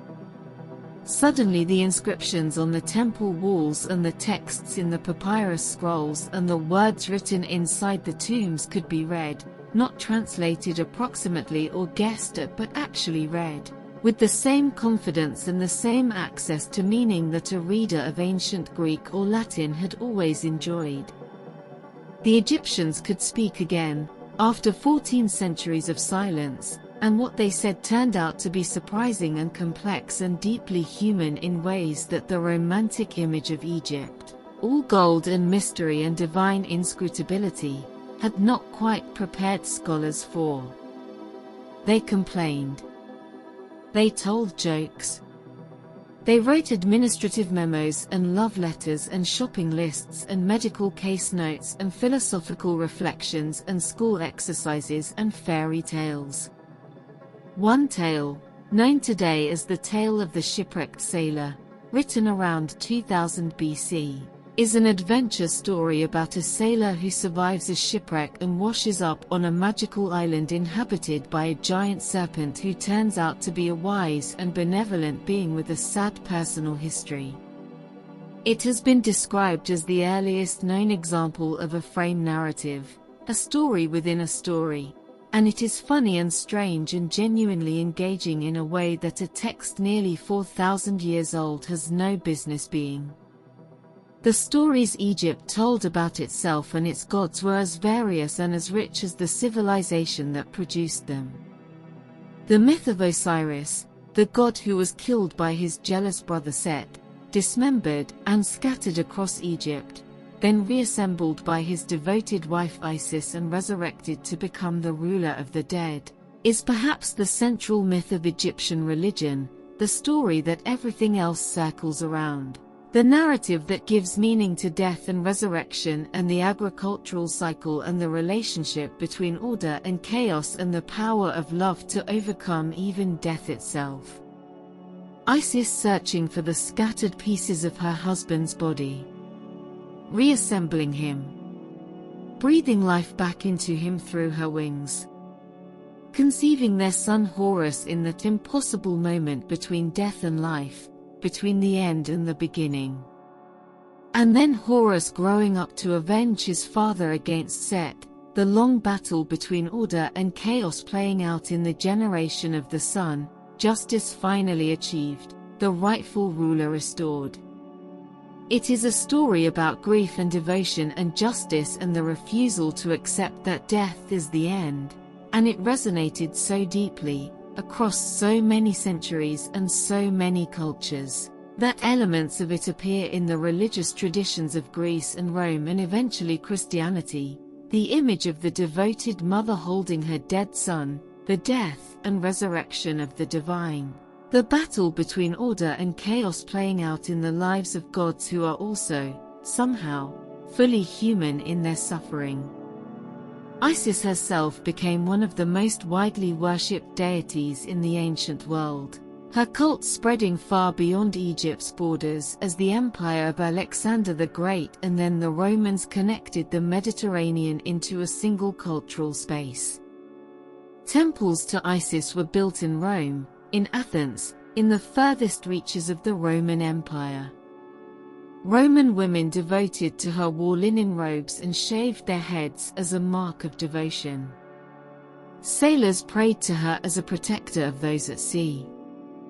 Her image, the woman with the throne headdress, or the woman with the great arching wings, or the woman nursing the infant Horus in her lap, spread across the ancient world in a diaspora of devotion that makes her one of the most traveled and most beloved divine figures in human history. The image of Isis nursing Horus, the divine mother with the divine child in her arms, the child whose destiny is to save the world, is an image so powerful and so archetypal that art historians have traced its direct visual influence on the development of the Christian Madonna and child iconography. The pose, the tenderness, the particular relationship between the mother and the child held in her arms. An Egyptian image, thousands of years old, still present in the churches and the paintings and the sculptures of a civilization that came after, that incorporated this image into its own sacred vocabulary because some images are simply too true to be left behind. The civilization that produced Isis and Osiris and the Book of the Dead and the Great Pyramid and the love poems and the satire of the trades was not a static thing. It changed across its 3,000 years of continuous existence, sometimes dramatically, sometimes in ways so subtle that only very careful archaeology can detect them. But one of its most dramatic transformations came not from within but from without, in the 4th century BC, when Alexander the Great swept through Egypt on his way to conquering the known world and the Egyptians, with the pragmatic flexibility that had served them well across millennia, simply incorporated him into their existing framework. He was made pharaoh. He was declared the son of the god Amun, the chief deity of the Egyptian pantheon at that time, by the oracle at the Siwa oasis, a declaration that Alexander apparently found deeply meaningful and that legitimized his rule in Egyptian terms while simultaneously feeding his already considerable belief in his own divine nature. Alexander founded a city on the Mediterranean coast of Egypt that bore his name, Alexandria, and then left Egypt almost immediately to continue his campaigns eastward, never returning. He died in Babylon in 323 BC at the age of 32, having conquered an empire stretching from Greece to the borders of India, and his body was brought back and eventually interred in Alexandria. His tomb became one of the great pilgrimage sites of the ancient world. Julius Caesar visited it, Augustus visited it and accidentally broke the nose off the mummy when he leaned in to kiss it, and then, sometime in the chaos of late antiquity, it was lost. Alexander's tomb has not been found. It is somewhere beneath the modern city of Alexandria, and it has not been found, and the search for it continues. After Alexander's death, Egypt passed to one of his generals, Ptolemy, who founded the dynasty that would rule Egypt for the next 3 centuries, the Ptolemaic period, during which Greek became the language of the court and the administration while Egyptian religious and cultural traditions continued with remarkable resilience underneath. The Ptolemaic pharaohs were Greek in language and culture but Egyptian in their public religious role, presenting themselves to the Egyptian population as traditional pharaohs, building temples in the Egyptian style, being depicted on temple walls in the Egyptian artistic convention, making the expected offerings to the Egyptian gods. It was during the Ptolemaic period that Alexandria became the greatest city of the Mediterranean world and the intellectual capital of the known world, home to the Great Library, to the Mausoleum, which was the ancient world's closest equivalent to a modern research institution, to mathematicians and astronomers and geographers and poets and physicians drawn from across the Mediterranean by the wealth and the patronage of the Ptolemaic court. It was here that Euclid wrote his Elements, the foundational text of geometry that was still being used as a textbook in universities into the 20th century. Here that Eratosthenes calculated the circumference of the Earth with remarkable accuracy using nothing but a stick, a shadow, and an understanding of geometry. Here that the greatest concentration of human knowledge the ancient world had yet assembled was gathered and preserved and built upon, until it wasn't. The last of the Ptolemaic rulers was a woman who has become, across 2,000 years of storytelling and mythologizing and romanticizing, perhaps the most famous woman in all of ancient history. Cleopatra VII. Not the first queen of Egypt, not the only powerful woman in the Ptolemaic line, her dynasty produced several formidable queens, but the one whose particular combination of intelligence and political skill and dramatic personal history and the sheer bad timing of her reign, which coincided with the final convulsions of the Roman Republic and the rise of the empire, has kept her name alive in a way that most rulers, male or female, ancient or modern, simply do not achieve. She was the first ruler of her dynasty to bother learning the Egyptian language. The previous Ptolemies had conducted their rule entirely in Greek, treating Egypt as a possession rather than a home. She learned Egyptian, and Aramaic, and Ethiopian, and several other languages, using her linguistic ability as a political instrument, meeting foreign dignitaries in their own tongue, an act of respect and strategic intelligence that distinguished her immediately from her predecessors. She was not, according to contemporary sources, conventionally beautiful. The ancient accounts emphasize instead the quality of her conversation, the force of her presence, the sense that being in a room with her was an experience that most people found difficult to forget. The night is well past its midpoint now. The stars that were overhead when you first arrived have moved toward the western horizon, and new stars have risen in the east to take their places. The same stars the Egyptian priests watched and measured and named and wove into their theology. The same stars that Eratosthenes looked up at from Alexandria while calculating the shape of the earth. The same stars that Cleopatra saw from the window of her palace on the shore of the Mediterranean, the last pharaoh of the last dynasty, watching the night sky with the particular attention of someone who understands that everything is about to change and who has not yet decided what to do about it. The Nile is moving somewhere below in the dark. Patient and eternal and entirely indifferent to the rise and fall of dynasties, the ambitions of generals, the calculations of astronomers, the prayers of priests. The river simply flows. Has always flowed. Will always flow, in one form or another, through whatever landscape surrounds it, carrying its dark water and its dark silt toward the sea, renewing the black earth, keeping the promise it has kept since before memory began. Egypt breathes around you. Ancient and inexhaustible. Rest in it a little longer. The desert has grown cooler still. That particular coolness that arrives in the small hours, when the sand has given back everything it stored from the sun and the air has settled into something approaching the temperature of the stone beneath it.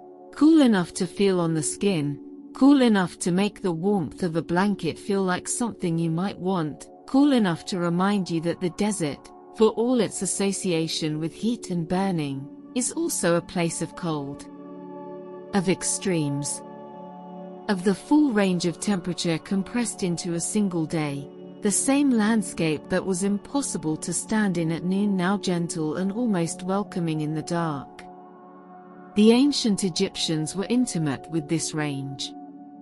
They lived inside it, moved through it, built their lives around it in ways that shaped everything from the architecture of their homes, thick mud brick walls that absorbed the day's heat and released it slowly through the night, keeping the interior cool during the day and warm after dark, to the timing of their working day, which began before dawn to take advantage of the cool morning hours and paused during the hottest part of the afternoon when working in the sun was simply dangerous. They were a practical people, the Egyptians. For all the grandeur of their theology and the ambition of their monuments, they were also a people who paid close attention to the physical realities of the world they lived in and found practical solutions to practical problems with a directness and an ingenuity that has impressed every civilization that has studied them since. And perhaps nowhere was that practical ingenuity more visible, or more consequential, than in their relationship with the animals that shared their world. Egypt was a land of extraordinary animal life. The Nile and its delta and the marshes along its banks supported populations of birds and fish and reptiles and mammals of a variety and abundance that is difficult to imagine now. After millennia of human pressure have reduced what was once one of the richest ecosystems in the ancient world to a fraction of its former richness. Crocodiles in the river, hippos in the shallows, ibises and herons and egrets in the marshes, falcons in the sky above the desert, cats in the granaries. And the Egyptians, characteristically, wove all of these animals into their theology, made them the faces of their gods, the symbols of their divine powers, the living representatives of forces that were too large and too complex to be adequately captured in human form alone. The cat deserves particular attention. Cats were not simply tolerated in ancient Egypt, they were sacred. The goddess Bastet, one of the most popular deities in the Egyptian pantheon, was depicted as a cat or as a woman with the head of a cat, and she presided over home, fertility, and protection, the domestic sphere in its most essential aspects. Cats were kept in Egyptian homes and in Egyptian temples. They were mummified after death and offered as votive gifts to Bastet at her cult center at Bubastis in the Nile Delta, where the Greek historian Herodotus recorded that her annual festival attracted hundreds of thousands of pilgrims and was the largest and most joyful religious festival he had witnessed anywhere in the world, involving enormous quantities of wine and music and dancing that scandalized and delighted him in roughly equal measure. The reverence for cats had practical roots as well as theological ones. Cats were extraordinarily useful in the Egyptian agricultural economy, hunting the rats and mice that infested granaries and threatened the grain supplies that were the foundation of Egyptian prosperity.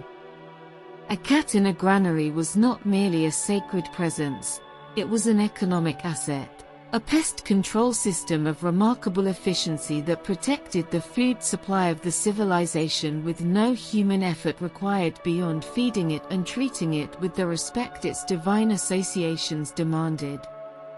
The sacred and the practical, once again, thoroughly intertwined. Killing a cat in ancient Egypt, even accidentally, was a serious offense that could result in death. Diodorus Siculus, the Greek historian writing in the 1st century BC, recorded witnessing a Roman citizen who had accidentally killed a cat being torn apart by a mob despite the desperate efforts of Egyptian officials to protect him. The people of the city so enraged by the transgression that no considerations of political expediency, and Rome was at that point the dominant power in the region, could prevent the immediate expression of their outrage. The reverence was real. The anger at its violation was real. Even a Roman citizen, in a world where Roman citizenship was about as powerful a protection as existed, was not safe from the consequences of harming a cat in Egypt. The crocodile occupied a similarly complex position in the Egyptian religious imagination, simultaneously terrifying and divine, a creature of chaos and a creature of sacred power, feared and worshipped in the same breath. The god Sobek, depicted as a crocodile or as a man with a crocodile head, was the god of the Nile and of military power and of royal authority, worshipped particularly in the Fayum region where crocodiles were especially numerous. Sacred crocodiles were kept in temple pools, fed by priests, adorned with gold jewelry placed in their ears and on their feet, which must have required a particular combination of faith and courage from the priests responsible, and mummified with great ceremony when they died. Thousands of crocodile mummies have been found in Egypt, ranging from the enormous adults to tiny hatchlings, the full range of crocodilian life represented in the archaeological record of a civilization that found in this dangerous and magnificent animal a face for one of its most powerful gods.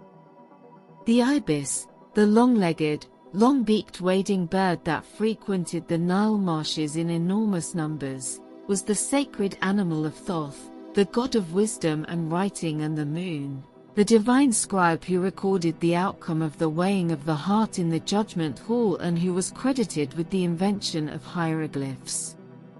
The ibis's distinctive curved beak was associated with the crescent moon. Its white and black plumage was associated with the phases of light and dark that the moon embodied. And its presence in the marshes, methodically moving through the water and probing the mud for food with the patient, systematic attention of a scholar working through a text, made it a natural symbol for the careful, methodical work of writing and record-keeping that Thoth represented. Millions of ibis mummies have been found in the catacombs of Hermopolis and Saqqara, literally millions, stacked in enormous underground galleries in their millions, the product of an industry of sacred animal breeding and mummification that supplied pilgrims visiting the gods' cult centers with votive offerings they could purchase and dedicate to the deity. It was, by any measure, an extraordinary operation, a kind of ancient sacred economy in which the raising and mummification of specific animals was a significant industry employing large numbers of people and generating substantial revenue for the temples that organized it. Beyond the animals, beyond the gods and the mummies and the monuments, Egypt had a relationship with music and celebration that is easy to overlook amid the grander aspects of the civilization, but that was, for the people who lived it, central to the texture of daily life. The Egyptians loved music. They played harps and lutes and flutes and sistrum rattles and drums and clappers made of bone or ivory, and they played them at religious ceremonies and at banquets and at work. There are tomb paintings showing agricultural workers singing as they harvest, the rhythm of the song presumably coordinating the rhythm of the labor the way sailors have always used sea shanties, the music making the work lighter and the time pass faster. Professional musicians, many of them women, held respected positions at court and in the temples. The musicians of the god Amun were a powerful institutional presence at Karnak, their leader, the god's wife of Amun, a title held by royal women who also wielded considerable political power, one of the most significant figures in the religious hierarchy of the New Kingdom. Music was not entertainment in the way we might separate entertainment from the serious business of life. It was woven through everything, part of the same continuous fabric that connected the daily and the divine, the mortal and the eternal. The banquets at which those musicians performed were occasions of considerable elaboration in wealthy Egyptian households.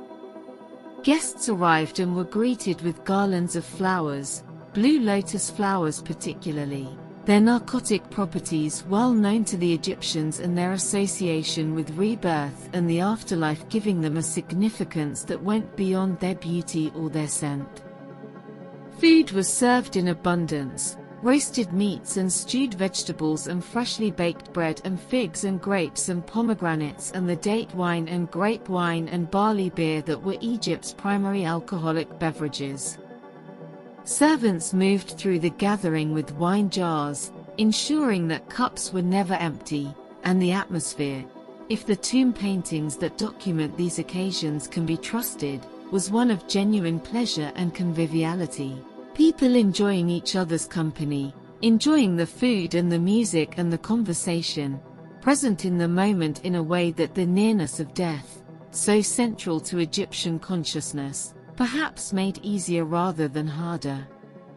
There is a phrase that appears in several Egyptian banquet songs and inscriptions, a sentiment that the musicians sang and the guests heard and that was as true at a feast 3,000 years ago as it is anywhere tonight. It says, in its various translations, something like this: "The time of life on earth is brief. So eat and drink and make merry. For tomorrow you must go. The time of life on earth is brief." The Egyptians knew this as well as any civilization that has ever existed, and they responded to the knowledge not with despair but with the same combination of practicality and grandeur that characterized everything they did. They built the pyramids. They wrote the love poems. They mummified the cats. They brewed the beer. An Egyptian beer, incidentally, was not the thin and bitter drink the word might conjure but a thick, nutritious, slightly sweet fermented beverage made from partially baked bread dissolved in water, strained and left to ferment, closer in texture and nutritional content to a liquid meal than what we would recognize as beer today. It was drunk by everyone: workers, officials, priests, pharaohs, children. It was used as currency, paid to the pyramid workers as part of their daily rations. It was left in tombs as an offering for the dead. Beer was as fundamental to Egyptian daily life as bread or water, and the goddess who presided over its production, Tenenet, or in some traditions Atha, was accordingly one of the more beloved figures in the popular religious imagination. The workers who drank that beer and built those pyramids and wrote those love poems and mummified those cats and watched those stars and maintained Ma'at against the endless pressure of Isfet were, in the end, the civilization. Not the pharaohs, not the gods, not the monuments, though all of those matter and all of those are real. But the people. The specific, particular, irreducible individuals who woke up each morning beside the Nile and went about the work of their lives with whatever combination of faith and doubt and love and frustration and quiet satisfaction that human beings have, always brought to the business of being alive. They are gone now. All of them gone, their bodies returned to the black earth that sustained them, their names mostly lost, their individual stories dissolved back into the general silence of the past. But they were here. Here, on this ground, under these stars, beside this river. They felt the cool of the desert night just as you are feeling it now. They heard the sound of the Nile, the sound of the wind in the papyrus, the sound of music drifting from a house where a banquet was taking place, the sound of a child calling out in the dark for a parent, the sound of the world being alive. And the world was alive. Magnificently, terrifyingly, beautifully alive. As it still is. As it always will be. The plateau holds you in its ancient stillness. The stars wheel on overhead. The Nile moves in the dark below. Egypt breathes. The stars are beginning their slow descent toward the western horizon. Not quickly, nothing in the desert moves quickly in this hour, the whole world having arrived at a kind of agreement with stillness that makes hurry seem not just unnecessary but faintly absurd. But the shift is there, if you are paying attention. The great wheel of the sky continuing its patient rotation, the same rotation that the Egyptian astronomers tracked across centuries and built into the orientation of their temples and the structure of their calendar. The same rotation that will bring the sun back up over the eastern horizon in a few hours, the same resurrection that has happened every morning since the first morning, the proof renewed daily that the universe is still keeping its most fundamental promise. You have been here long enough now that the plateau feels familiar. The particular quality of the silence. The smell of the stone. The way the darkness presses in from the desert on all sides but does not feel threatening, feels, instead, like a presence. Something large and patient and fundamentally benign, the darkness of a very old place that has seen everything and found, over the long course of its seeing, that most things are less alarming than they first appear. Egypt teaches this. Has always taught this. The civilization that built its entire spiritual framework around the fact of death, that looked at death directly, without flinching, and said not this is the end but this is a transition, this is a journey, this is a thing that requires preparation and attention and the right equipment, was not a morbid civilization. It was, in its own particular way, one of the most life-affirming civilizations that has ever existed. The mummies are not evidence of a culture obsessed with death. They are evidence of a culture so in love with life that it could not bear the thought of losing it entirely, and devoted everything it had to the project of making sure it did not have to. That devotion expressed itself in stone and gold and linen and natron and the careful writing of spells on papyrus. But it also expressed itself in the world's oldest surviving peace treaty. In mathematical texts that laid the foundations for geometry. In astronomical observations that shaped the calendar. In administrative systems so effective that they governed a civilization of millions of people for 3,000 years. In the quiet daily dignity of people who went to work and came home and loved their families and buried their dead with care and woke up the next morning to do it all again. Let us follow some of those threads a little further into the night. The mathematical knowledge of the ancient Egyptians was, by the standards of their era, extraordinary.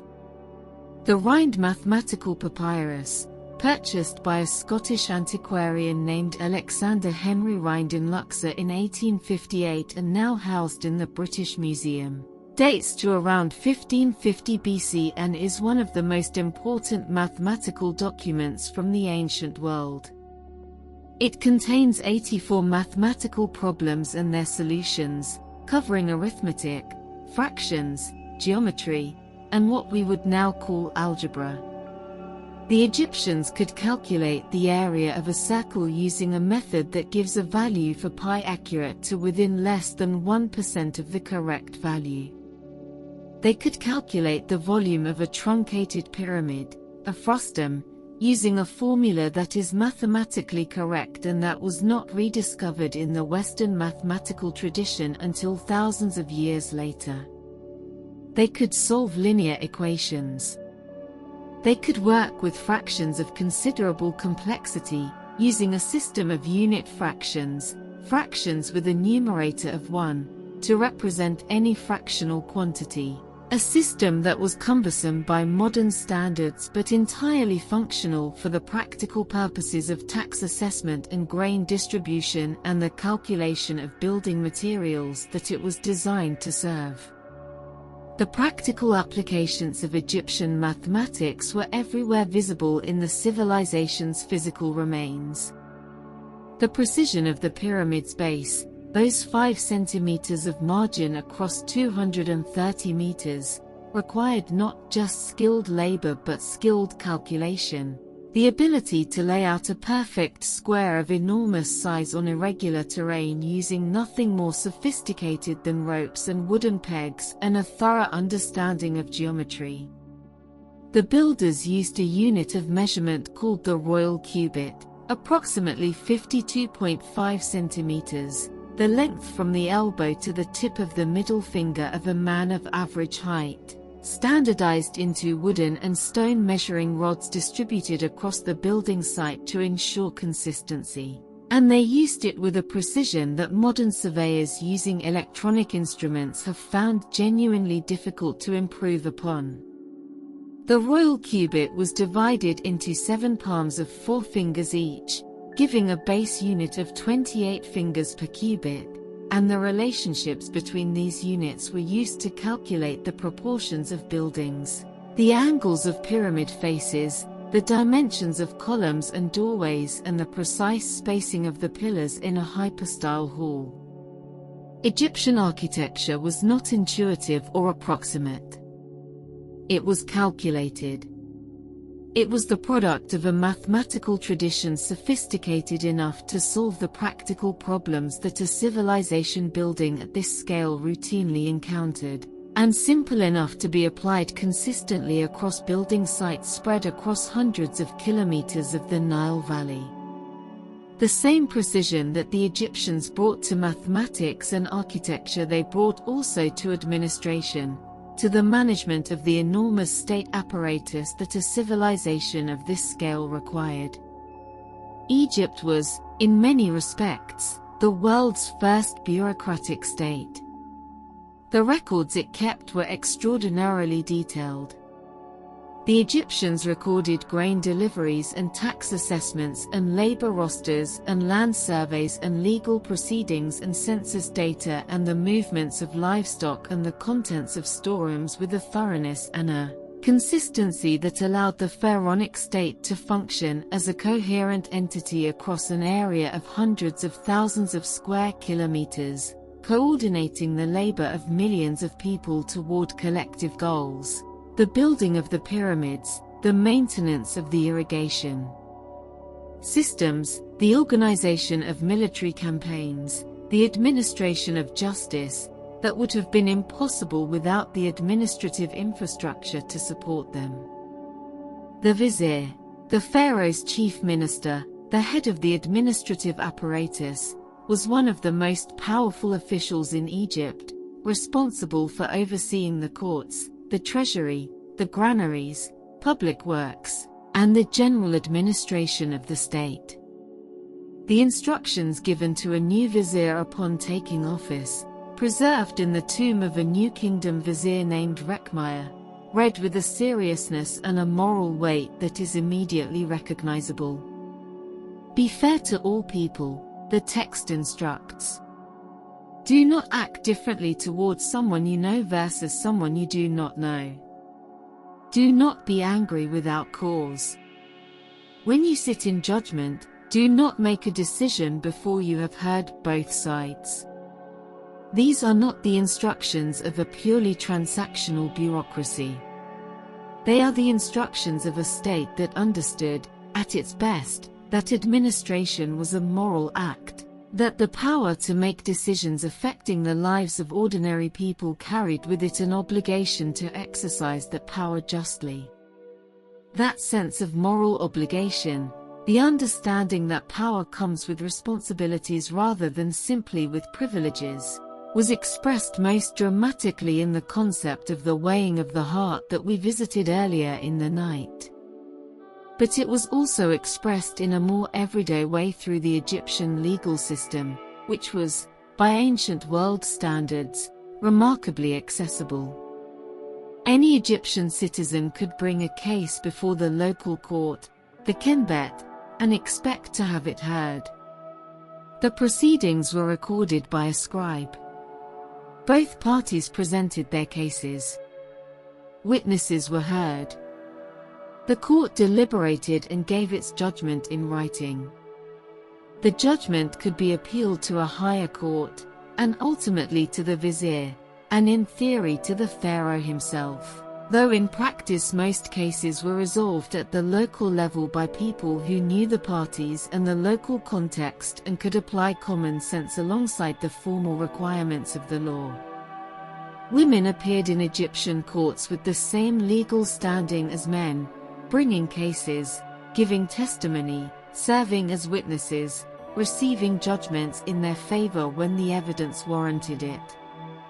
The records of the community of royal tomb workers at Deir el-Medina, a village on the west bank of the Nile at Luxor, inhabited by the specialized craftspeople who cut and decorated the royal tombs of the New Kingdom, whose records have been preserved in extraordinary detail, are full of women conducting legal transactions, buying and selling property, lending money, suing neighbors over disputed goods, receiving inheritances, living, in the legal sense, as full and independent participants in the civic life of their community.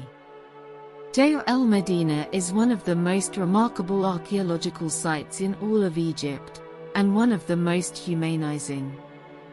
It was a walled village, purpose-built to house the workers who carved and decorated the royal tombs in the Valley of the Kings across the ridge, a community of perhaps 60 to 100 households at its height, housing the draftsmen and sculptors and painters and plasterers and their families across the 4 or 5 centuries of the New Kingdom during which the royal tombs were being actively created. The village was supplied by the state, food and water and fuel and clothing and tools delivered on a regular schedule, the workers paid in grain and other commodities, and its inhabitants, freed from the agricultural labor that occupied most Egyptians, had both the literacy and the leisure to leave behind a written record of extraordinary richness. They wrote to each other. They wrote to officials. They wrote about work disputes and family conflicts and the late delivery of their rations. There are letters from workers to the administration complaining that they have not been paid and cannot feed their families. Letters that could have been written yesterday rather than 3,000 years ago in their combination of grievance and weary practicality. They went on strike. The first recorded labor strike in human history took place at Deir el-Medina around 1170 BC, when the workers downed their tools and staged a sit-in at a local temple, refusing to work until their overdue rations were delivered, and the authorities negotiated with them and eventually paid what was owed. The workers of Deir el-Medina also created art, not the official art of the royal tombs they spent their working days cutting and painting, but their own art, made for themselves, painted on limestone flakes called ostraca that were the scrap paper of the ancient world, inexpensive and abundant and perfectly suited to the sketches and notes and practice drawings and personal records that a literate and artistically skilled community naturally produces in its off hours. Among the ostraca found at Deir el-Medina are sketches of animals engaged in human activities, mice attacking a cat fortress, a lion and a gazelle playing a board game, a cat herding geese, whimsical, funny, clearly made for the amusement of the maker and whoever they chose to show them to, entirely free of the formal conventions and theological requirements of official Egyptian art. A mouse army attacking a cat fortress, drawn on a piece of limestone scrap by a royal tomb painter 3,000 years ago. That image, its humor, its irreverence, its essential playfulness, the refusal to be always serious, always formal, always in the presence of gods and kings, is perhaps the most intimate thing that has come down to us from ancient Egypt. The moment when the civilization stops performing itself and simply is itself. A person, after work, making a drawing to make themselves laugh. The night is moving toward its final hours now, though the dawn is still some way off, still far enough that the darkness has not yet begun to thin at the edges, still dark enough that the stars are fully present overhead, still and brilliant and impossibly numerous, the sky as the ancient Egyptians saw it every clear night, as their priests studied it and their poets wrote about it and their architects used it to orient their greatest buildings toward the specific points of light that mattered most in the Egyptian theological imagination. Orion, the constellation the Egyptians called So, was associated with Osiris, the dead and resurrected god, his belt of 3 stars rising above the horizon in a pattern that the ancient Egyptians connected to the 3 pyramids of Giza, the monuments of their dead kings mirroring the stars of their god of death and resurrection in the sky above. Whether the pyramids were deliberately aligned with Orion's belt is a question that Egyptologists continue to debate. The alignment is real but may be less precise than the popular version of the theory suggests. But the association between Orion and Osiris is not in doubt, and the idea that the landscape of the dead on the west bank of the Nile was intended to mirror the landscape of the stars overhead is entirely consistent with the Egyptian understanding of the relationship between the earth and the heavens, the below and the above, the mortal and the divine. As above, so below.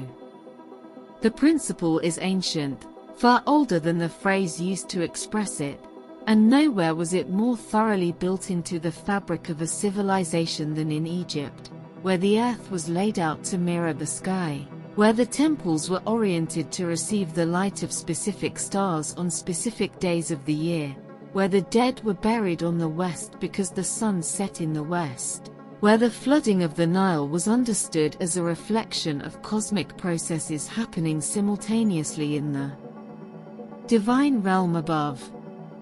Everything connected. Everything meaningful. Everything part of the same enormous, ordered, beautiful system that the priests maintained and the pharaoh embodied and the ordinary people participated in simply by living their lives with attention and care and the quiet faith that what they did mattered, that their individual existence, brief and fragile as it was a thread in a fabric that extended in all directions, into the past and the future and the sky above and the earth below, a fabric that held together because each thread held its place, did its work, maintained its connections to the threads beside it. That fabric is still here.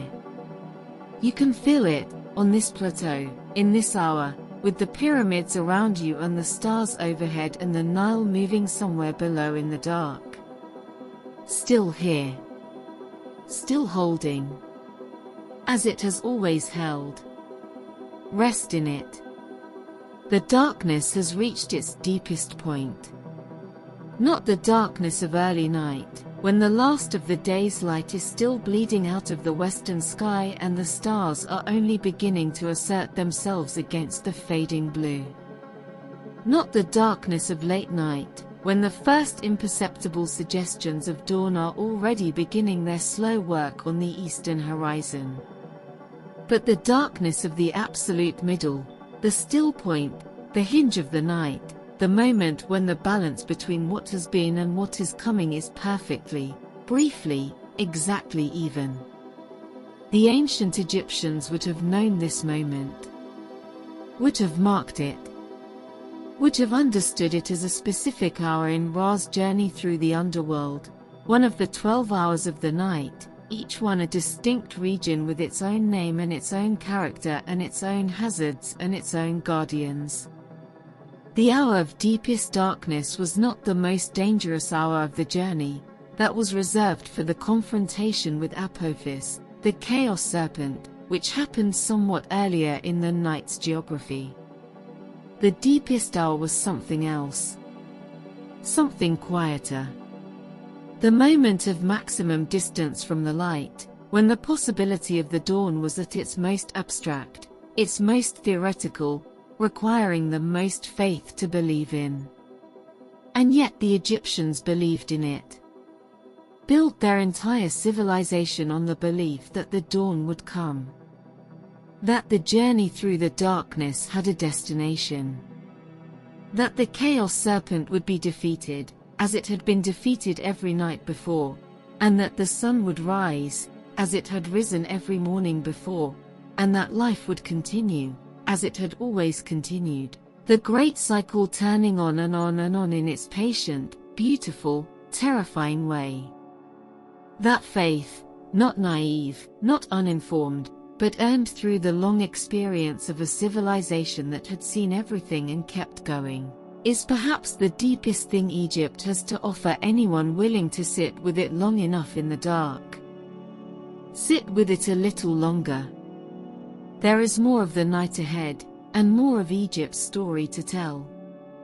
The New Kingdom, the period roughly between 1550 and 1070 BC, was the era of Egypt's greatest imperial expansion, its richest cultural production, and some of its most dramatic and most fascinating individual stories. It was the age of Hatshepsut and Thutmose III and Akhenaten and Nefertiti and Tutankhamun and Ramesses II, names that have passed through 3,000 years of history and arrived still vivid, still charged with the particular energy of lives that mattered enormously in their own moment and have continued to matter, in different ways, ever since.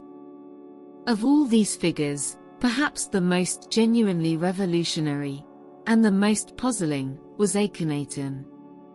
Born Amenhotep IV, the pharaoh who would rename himself Akhenaten ruled Egypt for approximately 17 years in the 14th century BC and used those 17 years to attempt something that had never been done before in the 3,000-year history of Egyptian civilization.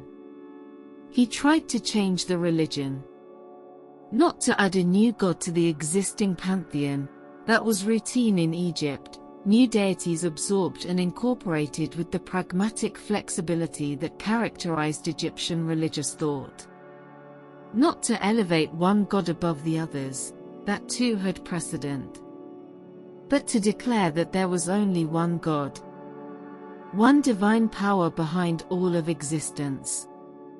The Aten, the disk of the sun, the physical light of the sun itself rather than any anthropomorphic deity, was the sole god, Akhenaten declared, and all the other gods of Egypt, Amun and Osiris and Isis and Horus and all the hundreds of others, were not real. Were to be abandoned. Were to have their names chiseled from the temple walls and their cult statues destroyed and their priesthoods dissolved and their offerings discontinued. The scale of what Akhenaten attempted is difficult to overstate. He was not simply changing religious policy. He was attacking the entire institutional and economic infrastructure of Egyptian civilization, the temples that owned vast tracts of agricultural land, the priesthoods that commanded enormous resources and political influence, the theological framework that legitimized the pharaoh's own divine authority and connected the living world to the dead. The priesthood of Amun at Karnak alone was one of the wealthiest and most powerful institutions in Egypt, controlling resources that rivaled the royal treasury itself. To dissolve it, to declare its god non-existent, was an act of breathtaking audacity, and it made Akhenaten enemies whose power and determination would outlast his reign by decades.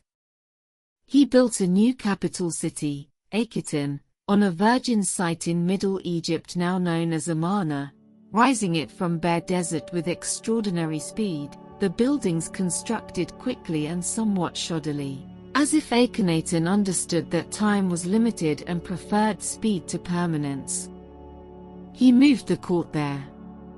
He commissioned a new artistic style, more naturalistic, more emotionally direct than the formal conventions of traditional Egyptian art, showing the royal family in intimate domestic scenes, the pharaoh playing with his daughters, kissing his wife, relaxing in ways that no pharaoh had ever been depicted relaxing before. The art of the Amarna period is immediately recognizable, immediately different, a window into what Egyptian art might have become if the revolution had succeeded. And his wife, Nefertiti, stands beside him in all of it, depicted with a prominence and an equality in the official art of the reign that is extraordinary by any standard. The famous painted limestone bust of Nefertiti, found in the workshop of the royal sculptor Thutmose at Amarna in 1912 and now in the News Museum in Berlin, is one of the most reproduced works of art in human history. The long elegant neck, the high cheekbones, the serene and slightly asymmetrical gaze, the blue crown.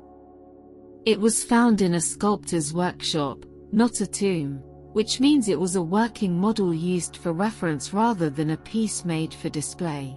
And the fact that a working model was crafted with this level of artistry and this quality of observation says something significant about the aesthetic ambitions of the Amarna court. Nefertiti's fate after Akhenaten's death remains one of the great unresolved mysteries of Egyptology. She disappears from the record.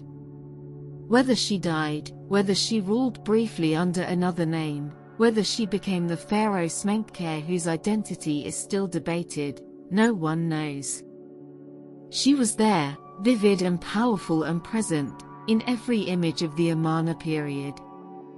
And then she was simply gone, as completely as if the desert had swallowed her, leaving behind nothing but that limestone face looking out from a German museum at the millions of people who come to stand before it and feel, across 3,000 years, the particular quality of her attention.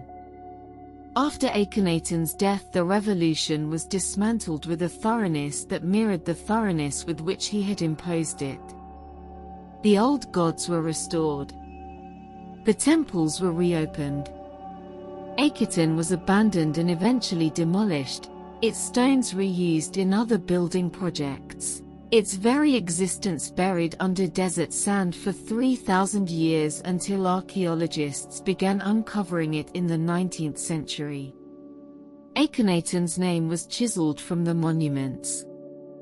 He was referred to in later Egyptian records, when he was referred to at all, simply as the criminal of Akhenaten, the same fate he had tried to impose on Amun visited upon himself, the attempted erasure of a person from history by removing their name from the record. It did not work, of course. It never entirely works.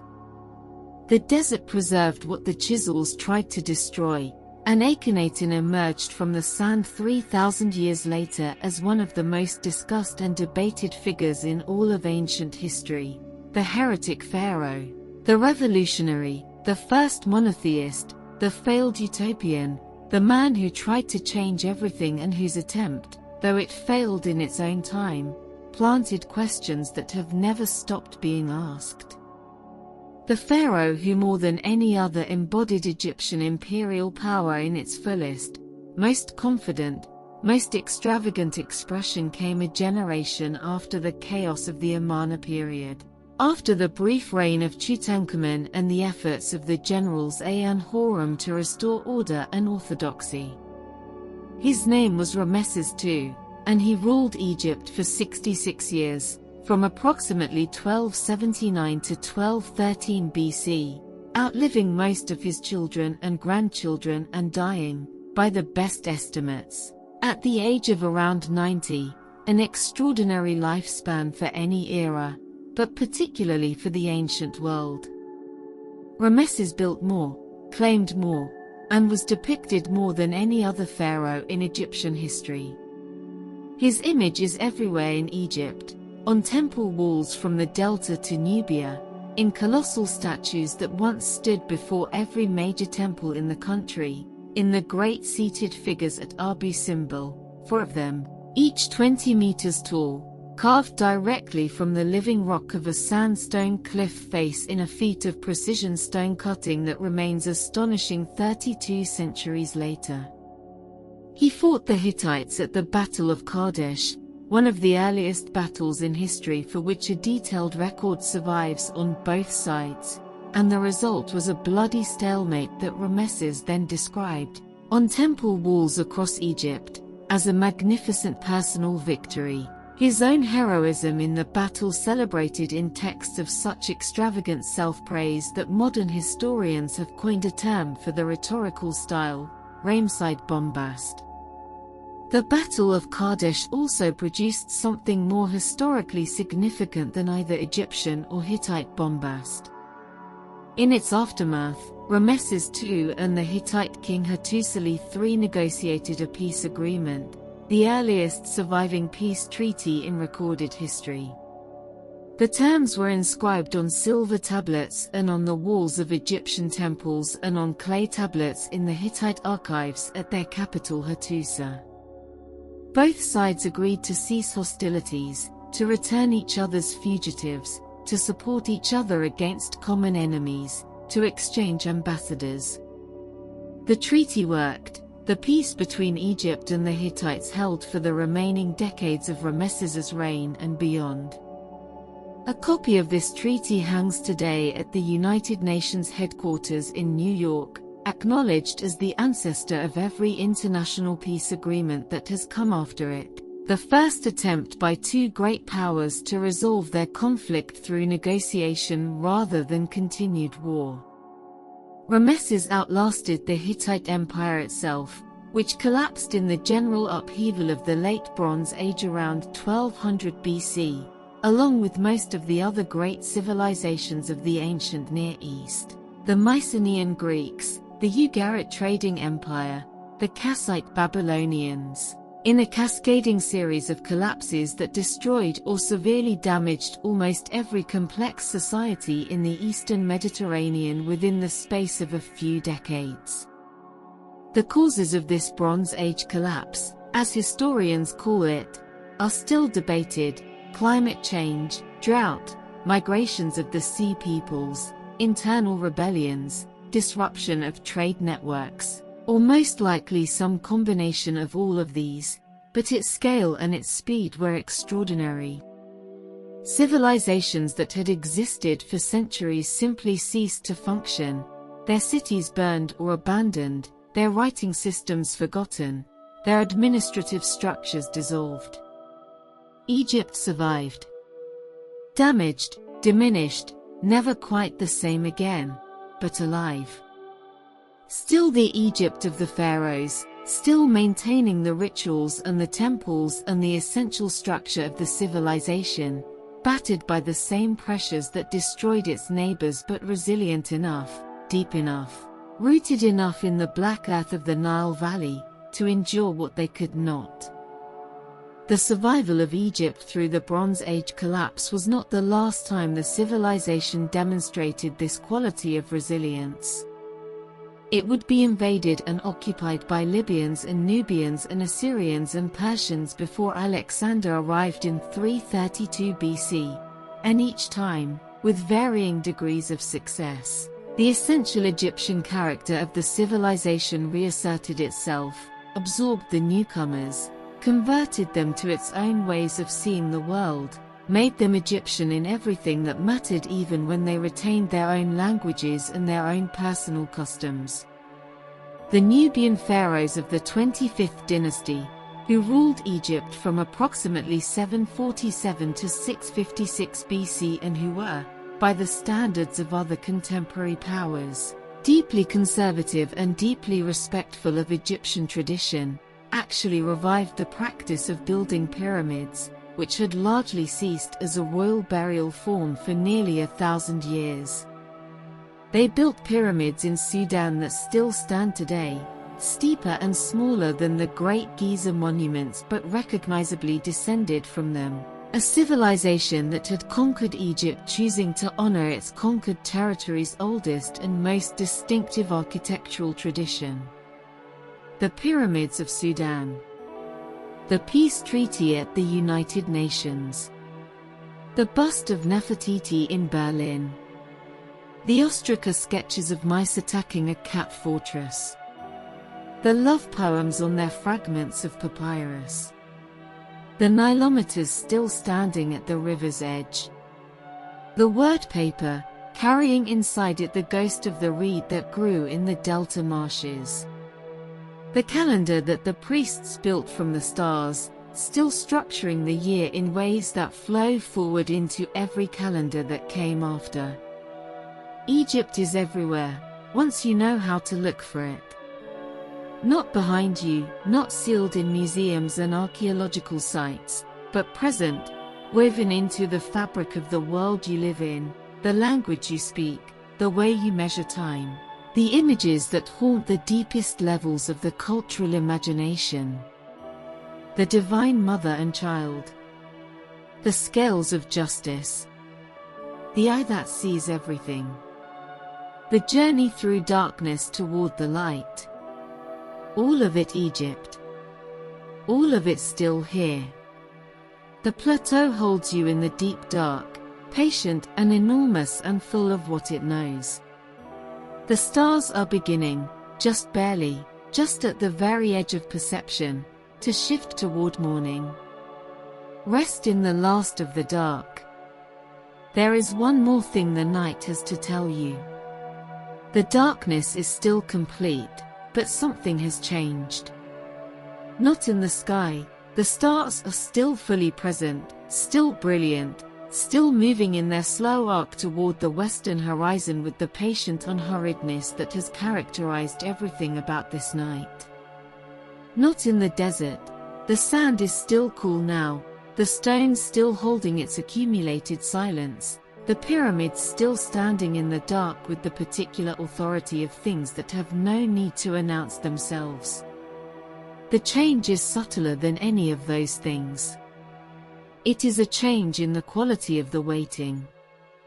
The night has crossed some invisible threshold and is now, in some way that cannot quite be pointed to or measured, oriented toward what comes next rather than what has come before. Egypt feels this. Has always felt this.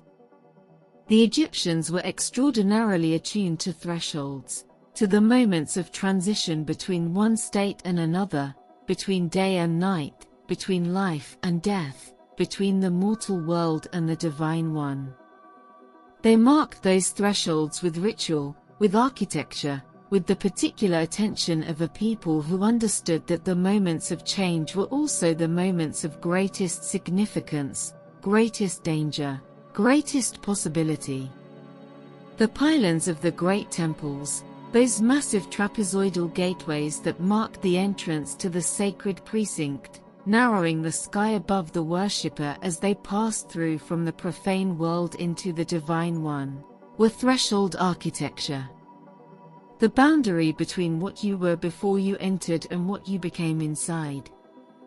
You have been inside Egypt's threshold all night, moving through its hours and its stories and its extraordinary accumulation of human achievement and human feeling. And now, in the last of the dark, there are still more threads to follow. Still more of what this civilization knew and built and dreamed and left behind for those who came after to find and wonder at. Follow them into the final hours. The Persian conquest of Egypt in 525 BC, when the Achaemenid king Cambyses II defeated the last native Egyptian pharaoh Psamtik III at the Battle of Pelusium and added Egypt to the expanding Persian Empire, was a shock to Egyptian civilization of a kind it had not previously experienced. Previous occupiers and rulers had at least made the effort to present themselves as pharaohs, to participate in the Egyptian religious framework, to be incorporated into the tradition even as they changed it. Cambyses, by most ancient accounts, did not.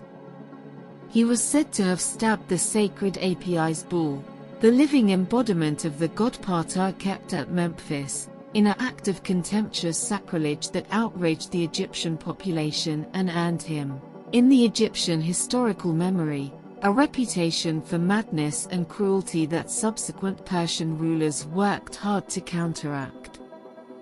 The later Persian rulers of Egypt, Darius I in particular, were considerably more diplomatic. Darius presented himself as pharaoh, completed building projects in Egyptian temples, was depicted on Egyptian monuments in the traditional pharaonic style, and was careful to demonstrate respect for the Egyptian gods and their priesthoods. He even completed the construction of a canal connecting the Nile to the Red Sea, a project that had been attempted and abandoned by earlier pharaohs, creating a navigable waterway between the Mediterranean and the Indian Ocean that facilitated trade on a scale that the region had not previously seen. The Apis bull that Cambyses allegedly desecrated deserves its own moment of attention, because it is one of the more extraordinary institutions in Egyptian religious history. The Apis was a specific living bull, not any bull, but one particular animal identified at birth by the presence of specific physical markings, a triangular white patch on the forehead being the most important, along with other specific characteristics that the priests examined carefully when identifying a new Apis. This bull was understood to be the living incarnation of the god Ptah, the creator god of Memphis, and was kept in luxury at the temple of Ptah in Memphis, fed the finest food, tended by priests, visited by pilgrims who believed that touching the animal conveyed divine blessing. When the Apis died, of natural causes, or occasionally, if it lived past a certain age, assisted by the priests, it was mummified with full royal honors and interred in an enormous granite sarcophagus in the underground burial complex at Saqqara known as the Serapeum. 24 such sarcophagi have been found there, each one weighing approximately 70 tons, each one containing the mummified remains of a bull that had once been a god. The Serapeum was discovered by the French archaeologist Auguste Mariette in 1851. And when he forced open one of the sarcophagi that had remained sealed since antiquity, he found the bull's mummy still inside, undisturbed, along with the golden hoof covers and the linen wrappings and the canopic jars that had been placed with it at the time of burial. A bull that had been a god, preserved for 3,000 years in a granite box in an underground gallery, waiting with divine patience for someone to come and find it. The underground world of Egypt is full of such discoveries, made and still being made, the country's archaeological richness so vast, so deep, so incompletely explored even after 2 centuries of intensive investigation that every year brings new finds of genuine significance. In 2022, archaeologists working at Saqqara announced the discovery of over 100 intact sealed coffins, stacked in burial shafts, dating to the New Kingdom period, colorfully painted, beautifully preserved, each one containing a mummy that had lain undisturbed for 3,000 years. In 2023, excavations near Luxor revealed an entirely previously unknown tomb with wall paintings in extraordinary condition, the colors as vivid as if they had been applied last week rather than 3 millennia ago. Egypt keeps giving. The desert keeps preserving. And the archaeologists keep finding things that rewrite or deepen or complicate the story that was already one of the richest stories the human world has to tell. The ancient Egyptians themselves were aware that they were the inheritors of something extraordinary, that the civilization they participated in was old in ways that other civilizations were not, that the monuments around them were ancient even by their own standards, that they were living inside a history of such depth and duration that the beginning of it was already mythological by the time the middle of it was being lived. A scribe of the New Kingdom, standing in the shadow of the Great Pyramid, was as temporally distant from the builders of that pyramid as we are from that same scribe. The pyramid was already ancient when the scribe saw it. It is ancient 3 times over for us. That layering of antiquity upon antiquity is part of what makes Egypt so vertiginous to contemplate. The timeline keeps receding. Every time you think you have found the beginning, the first pyramid, the first pharaoh, the first hieroglyphs, there is something older behind it, some earlier settlement, some prior development, some antecedent that pushes the beginning further back into the deep past. The predynastic period, before the unification of Upper and Lower Egypt around 3100 BC, already shows evidence of complex societies, specialized crafts, long-distance trade, and the beginnings of the religious and artistic traditions that would characterize the dynastic civilization for the next 3,000 years. The beginning of Egypt is not a single moment but a long, slow accumulation, a civilization condensing out of the Nile Valley over millennia, the way a crystal condenses from a solution, gradually, then suddenly, then permanently. The unification of Upper and Lower Egypt, the event that conventionally marks the beginning of Egyptian dynastic history, around 3100 BC, was itself the culmination of a long process rather than a sudden event. The two kingdoms of the Nile Valley, the narrow river valley of Upper Egypt in the south and the broad delta region of Lower Egypt in the north, had been moving toward unification for generations before the pharaoh traditionally credited with achieving it, Narmer, or possibly Mens, the historical record being uncertain enough that scholars are not entirely sure whether these are two names for the same person or two different people, finally brought them together under a single crown. The Narmer palette, a carved ceremonial slate palette approximately 63 centimeters tall, found at Hierakonpolis in 1898 and now in the Egyptian Museum in Cairo, depicts what appears to be this unification event, showing a king smiting enemies on one side and processing in triumph on the other, wearing the crown of Upper Egypt on one face and the crown of Lower Egypt on the other. It is one of the earliest historical documents in human history, a piece of carved stone made over 5,000 years ago that appears to be recording an actual political event rather than a purely mythological one. The beginning of history, in one of its earliest surviving forms, captured in a slate palette 63 centimeters tall. The double crown that Narmer wears on the palette, combining the white crown of Upper Egypt and the red crown of Lower Egypt into a single composite form, became one of the most enduring symbols of pharaonic power, worn ceremonially by every pharaoh for the next 3,000 years. The symbolism was always the same, the union of the two lands, the north and the south, the delta and the valley, held together by the divine authority of the one who wore the crown.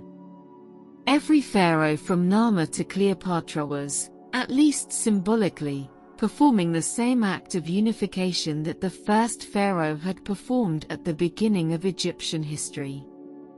The beginning always present in the continuation. The origin always implicit in the current moment. That quality, of origins carried forward, of the beginning present in everything that comes after, is one of the things that makes Egypt feel, to anyone who spends enough time with it, less like a historical subject and more like a living presence. Less like something that happened and more like something that is still happening, its consequences still unfolding, its discoveries still being made, its stories still capable of surprising and moving and unsettling the people who encounter them for the first time. The gods of Egypt outlasted the civilization that created them. When the Roman Empire made Christianity its official religion in the 4th century AD and the old pagan cults began to be suppressed, the temples of Egypt were among the last to close. The cult of Isis in particular proved extraordinarily resilient. Her temple at Philae, on an island in the Nile near the first cataract at Aswan, continued to function as an active place of worship into the 6th century AD, long after the rest of the empire had officially converted. The last known hieroglyphic inscription was carved at Philae in 394 AD. The last known Demotic inscription was carved there in 452 AD. The temple itself did not finally close until around 537 AD, when the Emperor Justinian ordered it shut and the priests were dispersed. When the priests of Philly finally stopped performing their rituals, stopped reciting the hymns to Isis that had been recited in that place for 1,000 years, stopped making the offerings that maintained the relationship between the human world and the Divine One, stopped reading and writing the hieroglyphic script that connected them to the entire 3,000-year tradition of Egyptian religious learning, something ended that had been continuous since before the pyramids were built. The last thread of direct institutional connection to ancient Egyptian religious practice was cut, quietly, on an island in the Nile, probably without anyone present fully understanding that this was what was happening. The hieroglyphic script they stopped writing would not be read again for 14 centuries, until Champollion's breakthrough in 1822 gave the modern world back the voice of the Ancient One.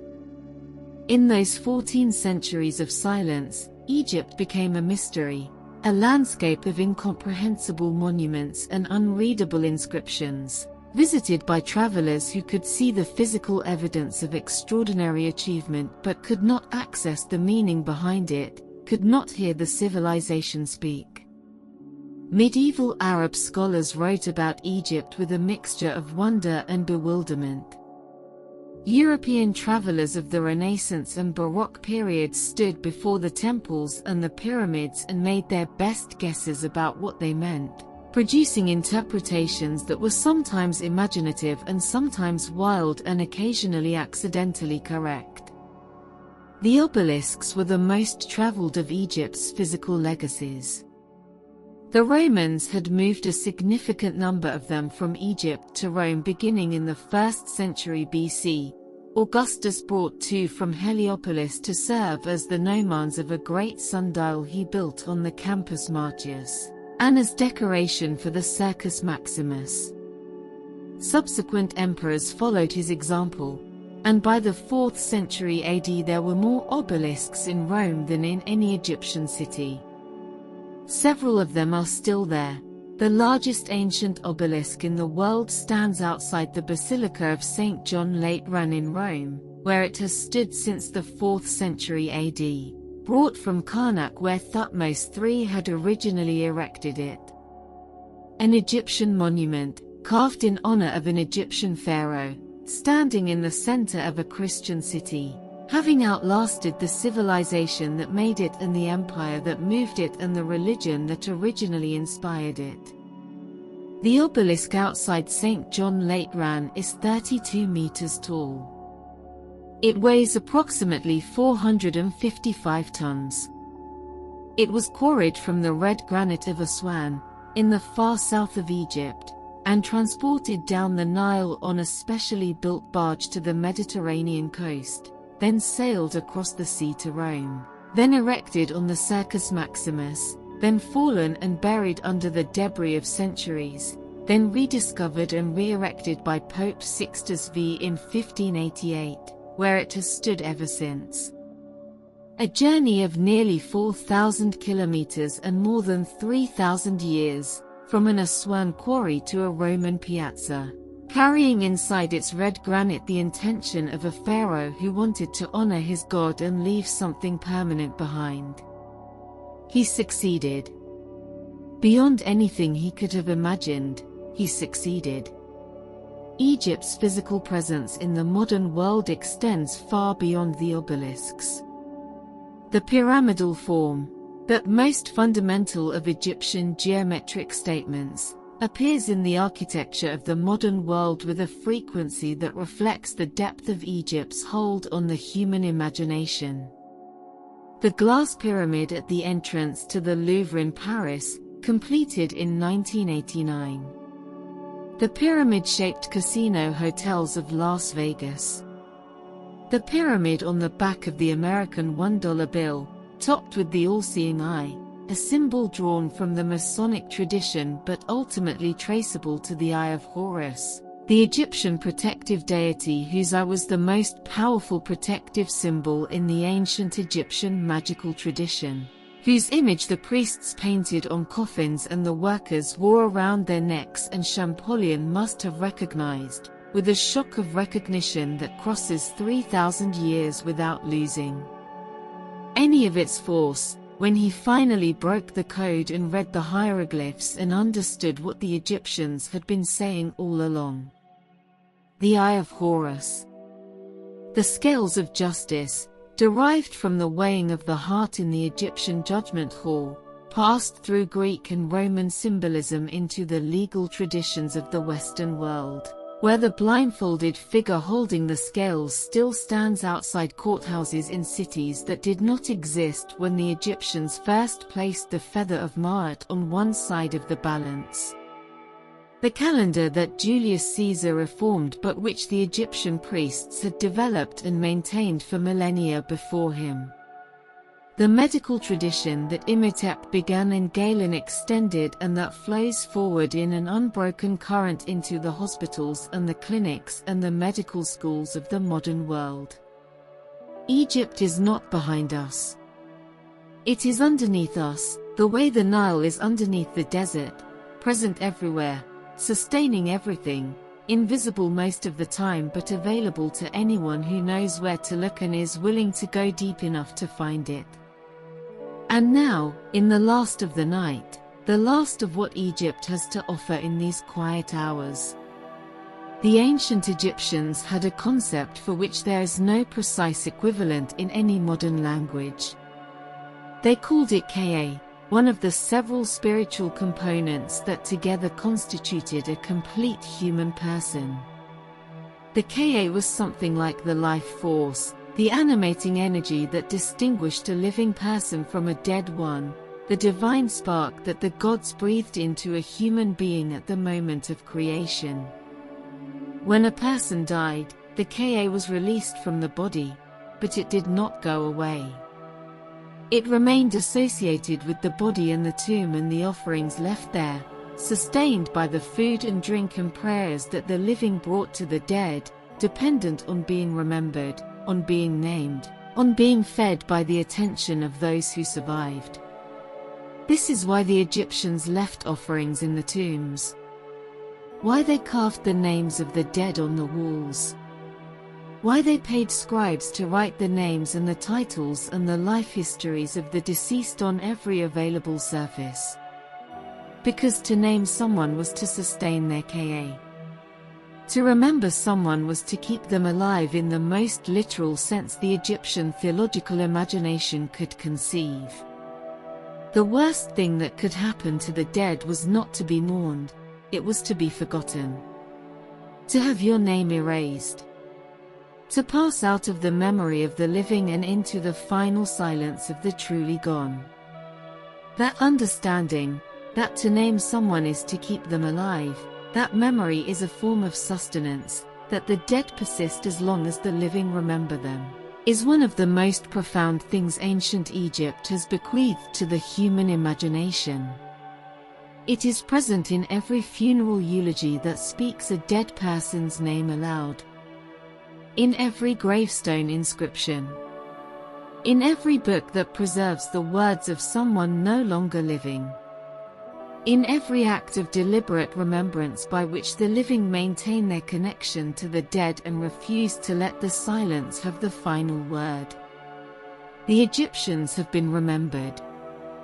For 5,000 years they have been remembered, first by the people who came after them along the Nile, then by the Greeks and the Romans who were fascinated and awed by what they found in Egypt, then by the medieval travelers who wondered at the monuments, then by the scholars who deciphered the script, then by the archaeologists who uncovered the tombs, then by the millions of people every year who visit the museums and the sites and the books and the documentaries and feel, in the presence of what Egypt left behind, the particular quality of connection across time that this civilization more than any other seems to produce.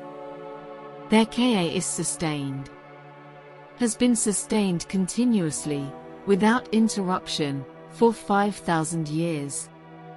By every person who has stood before the Great Pyramid and looked up. By every person who has read the love poems and felt something move in them. By every person who has looked at the face of Nefertiti in her Berlin museum and felt, for a moment, the impossible nearness of someone who has been dead for 3,000 years. By every person, tonight, who has listened to this story. You have been here all night.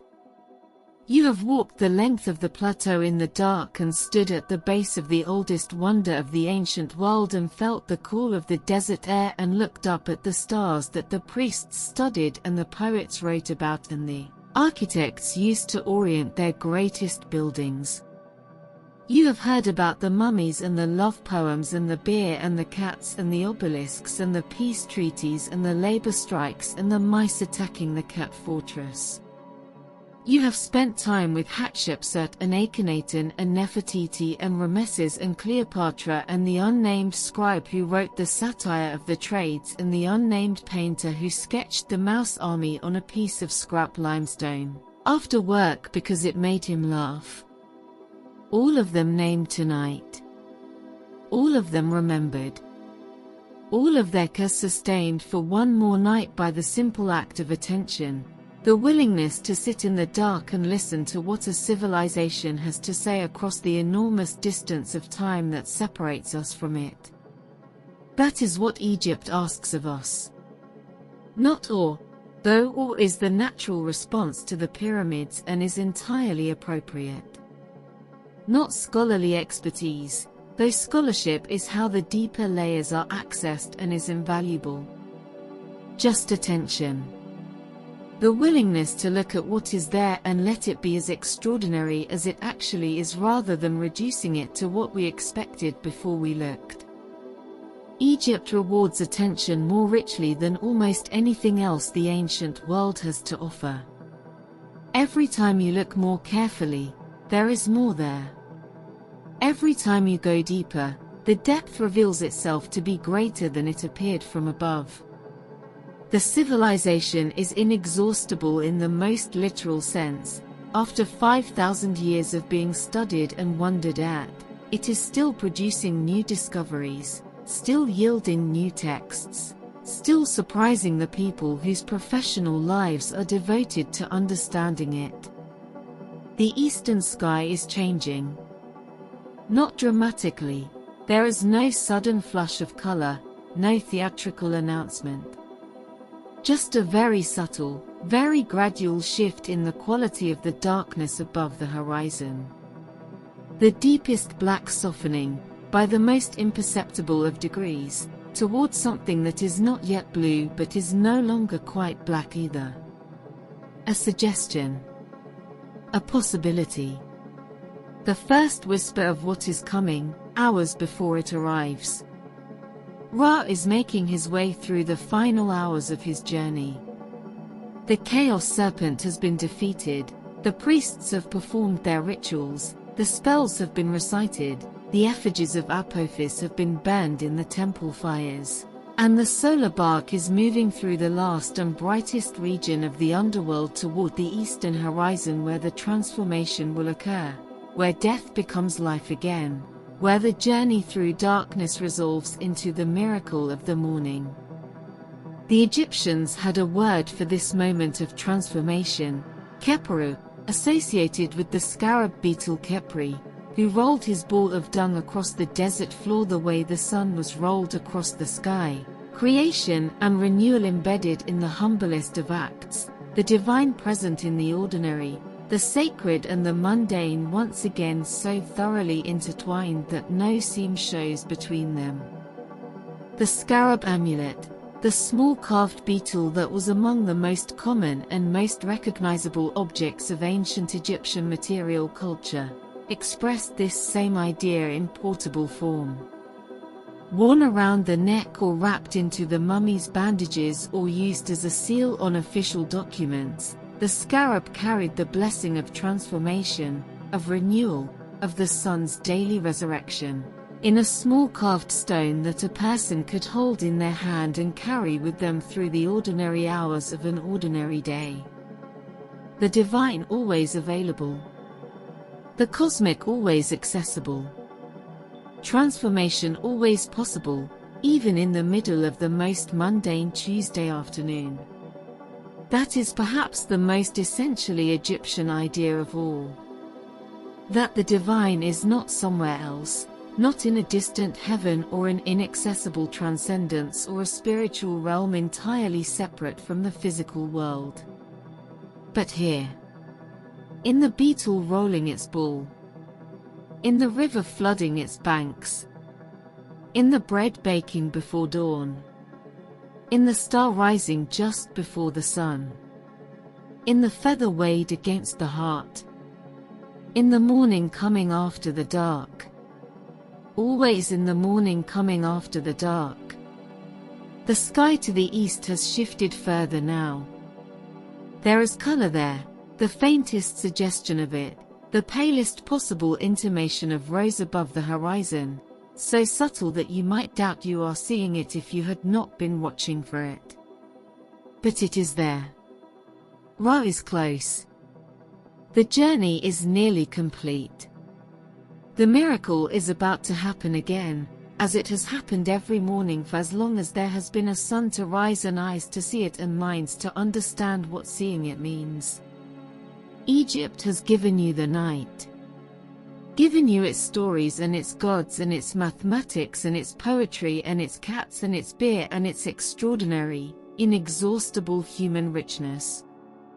And now it is giving you the morning too, the thing it always comes back to, the thing it built everything around, the thing that made the darkness bearable and the journey through it meaningful and the arrival on the other side of it the most important event in the daily life of the universe. The dawn. Not the end of the story. Never the end of the story. Just the beginning of another day, another chance, another turning of the great wheel that the Egyptians tracked and maintained and celebrated with such devotion across 3,000 years of continuous, magnificent, endlessly surprising human history. The plateau is beginning, very faintly, to become visible in the pre-dawn light. The pyramids are emerging from the dark, still dark themselves, but dark shapes now against a sky that is no longer entirely dark, their edges becoming legible, their geometry asserting itself against the lightening horizon. The Sphinx is beginning to resolve out of the shadows, its eastward gaze trained on the horizon where the sun will appear, as it has been for 4,500 mornings of 4,500 years, patient and faithful and entirely certain of what is coming. Somewhere along the Nile, a bird has begun to sing. And Egypt, ancient and alive and full of everything it knows, turns its face toward the morning. As it always has. As it always will. Sleep well. The dawn is still gathering itself on the horizon. That pale rose has deepened now, barely, just barely, into something with a little more conviction behind it, a little more warmth. The color of the sky above the eastern desert moving through its sequence of transformations with the unhurried patience of something that has done this 10,000 times and knows exactly how it ends. The pyramids are fully visible now in the pre-dawn light, their geometry clean and precise against the brightening sky. The same angles that the builders calculated with such care 4,500 years ago still cutting their exact lines across the morning as if they were drawn there this moment. You have been here all night.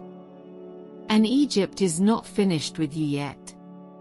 Because there are things this civilization knew and made and discovered and left behind that we have not yet touched, threads still waiting to be followed, stories still waiting to be told. In the last of the quiet before the morning fully arrives and the day begins its loud and ordinary business of being itself.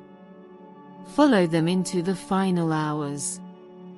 The ancient Egyptians were among the first people in human history to make glass.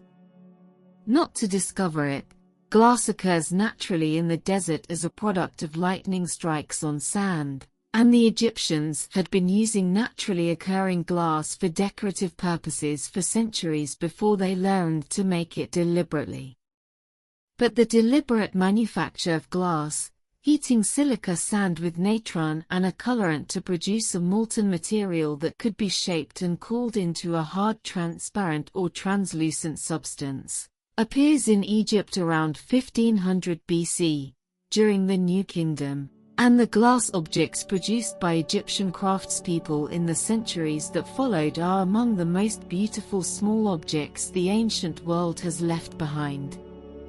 Perfume bottles and amulets and beads and inlays for jewelry, in colors of extraordinary intensity, deep cobalt blue, turquoise, amber, white, black, made by techniques of core forming and casting that required both technical sophistication and considerable artistic skill. The blue that the Egyptians achieved in their glass and their faience, the glazed ceramic material they had been making for thousands of years before they made glass, using the same basic chemistry, was one of the defining colors of Egyptian visual culture. Egyptian blue, as it is now technically known, was the world's first synthetic pigment, produced by heating a mixture of silica, copper, and calcium to high temperatures, and it appears on Egyptian painted surfaces from as early as 2600 BC.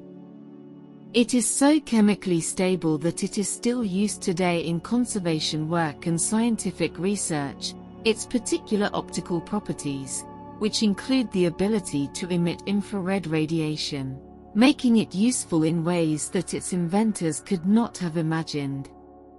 The chemistry that produced Egyptian blue was part of a broader tradition of Egyptian material knowledge that was, by the standards of the ancient world, remarkably sophisticated.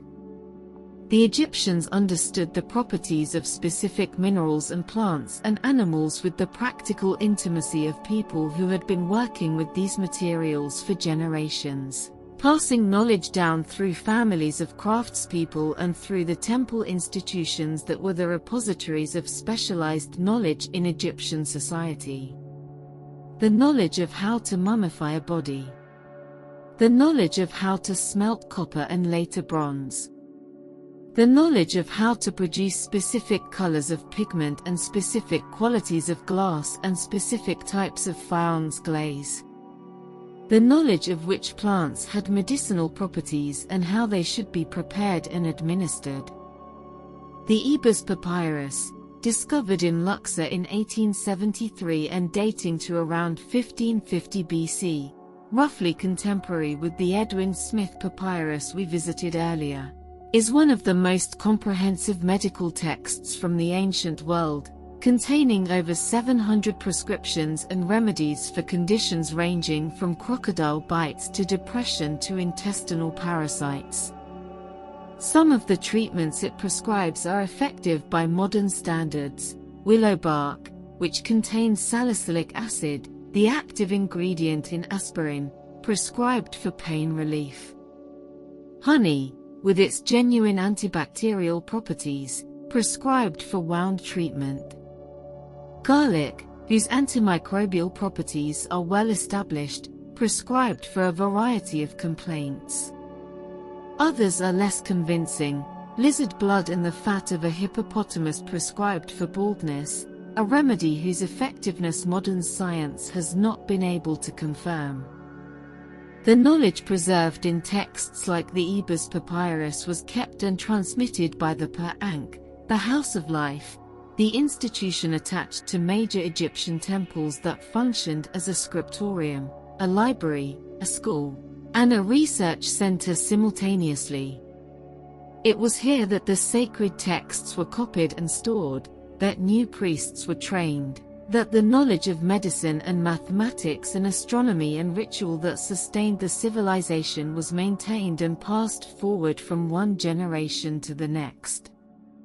The Per-Ankh was the institutional memory of Egyptian civilization, the place where what Egypt knew was kept safe and kept alive, protected from the fire and the flood and the simple entropy of time that has claimed so much of what the ancient world produced.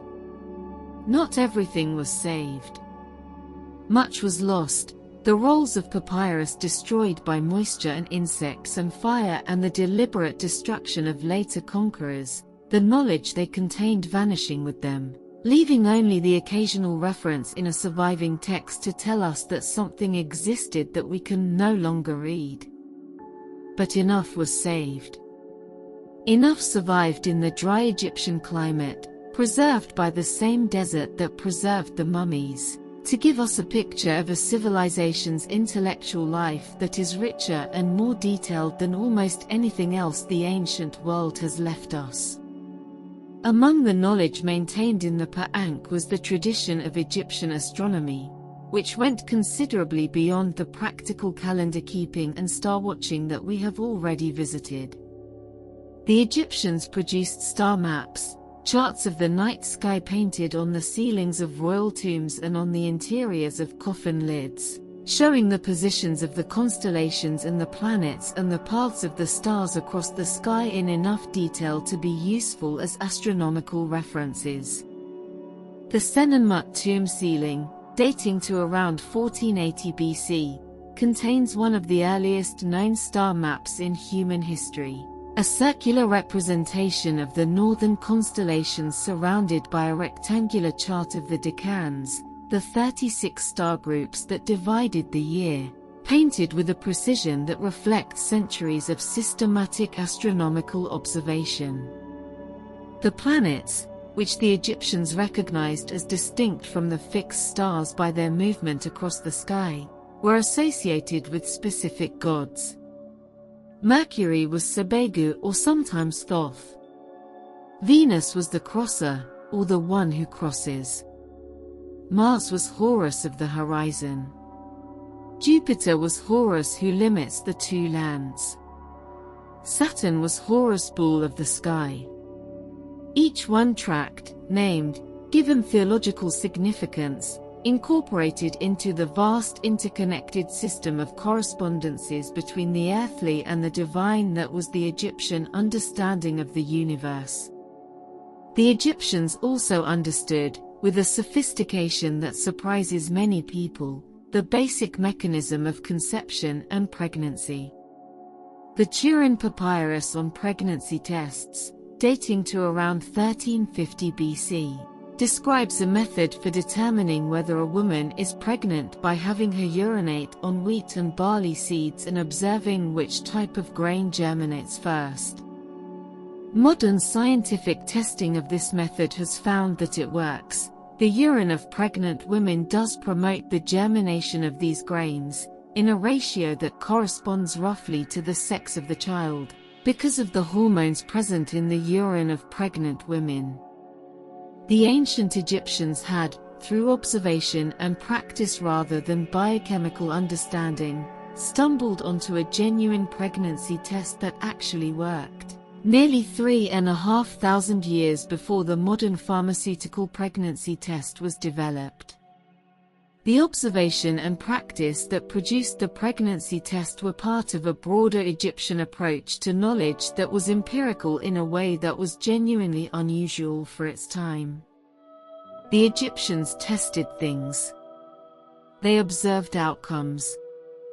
They recorded what worked and what did not and adjusted their practices accordingly, building up over centuries a body of practical knowledge that was transmitted through the institutions of the Pa'ank and the families of craftspeople and the medical traditions of the temples and the agricultural practices of the farmers along the Nile. It was not science in the modern sense. It lacked the formal framework of hypothesis and experiment and reproducible result that defines modern scientific method. But it was something more than pure tradition and more than pure religion.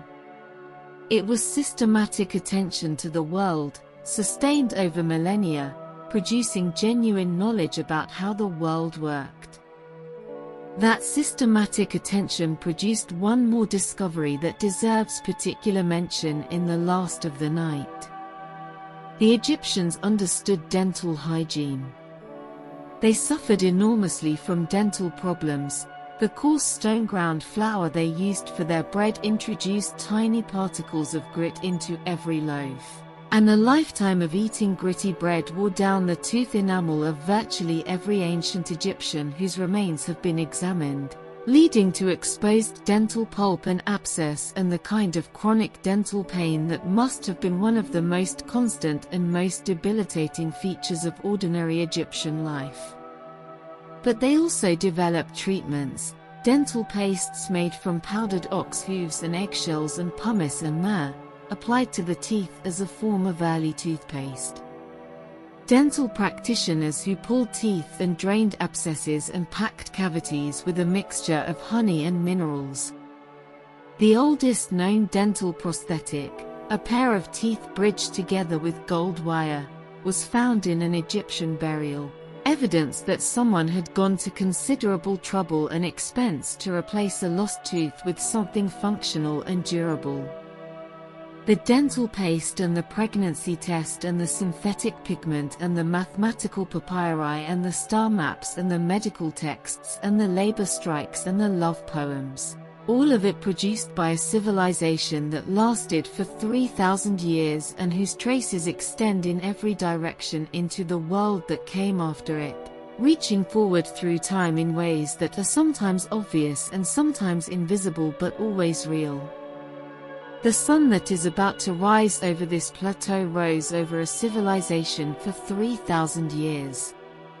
Rose over the pyramid builders and the pharaohs and the priests and the scribes and the dental practitioners and the workers who painted mice attacking a cat fortress on their lunch break. Rose over Hatshepsut in her temple and Akhenaten in his revolution and Nefertiti in her mystery and Cleopatra in her last desperate negotiation with the powers that were about to end her world. Rose over the farmers in their fields and the fishermen on the river and the lovers who could not eat because they were thinking about someone and the old women who sat in the doorways of their houses in the early morning watching the light come back to the world. All of them under this same sun. All of them part of this same extraordinary, continuous, inexhaustible story. The sky is distinctly lighter now. The rose above the eastern horizon has deepened into a warm amber, and above it the blue of the pre-dawn sky has intensified into something richer and more saturated than the thin pale blue of an hour ago. The first birds are beginning. Not many yet, just a few, the earliest risers, the ones who always know before anyone else that the night is almost done. Their voices are small in the enormous stillness of the plateau, but they are there, present, real, the sound of life asserting itself against the dark the way it always does, the way it has always done, the way it will always do as long as there are birds and mornings. The ancient Egyptians would have heard those birds, would have recognized the call of the first morning birds as part of Ra's approaching triumph, the world above responding to the world below, the birds sensing before the sky showed it that the sun was coming, that the journey through the underworld was almost complete, that the miracle was about to happen again. Everything connected, everything resonant. Everything part of the same enormous, ordered, beautiful conversation between the earth and the sky that the Egyptians spent 3,000 years listening to and recording and celebrating and trying, with everything they had, to deserve. The conversation Egypt had with the cosmos produced, in its final centuries, one more thing worth pausing over. When Alexander arrived in 332 BC and the Ptolemaic dynasty began, Egypt did not simply absorb Greek culture, it gave as much as it received. The Greek scholars who came to Alexandria did not arrive to teach Egypt. They came to learn.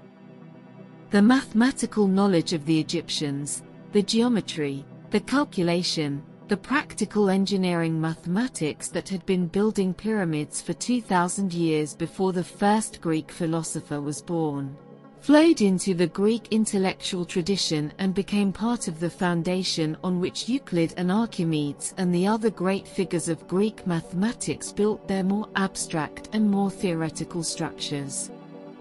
The astronomical observations that Egyptian priests had been making for centuries became part of the data that the Greek astronomers, working in Alexandria, surrounded by the accumulated records of the Egyptian temple tradition, used to develop their models of the cosmos.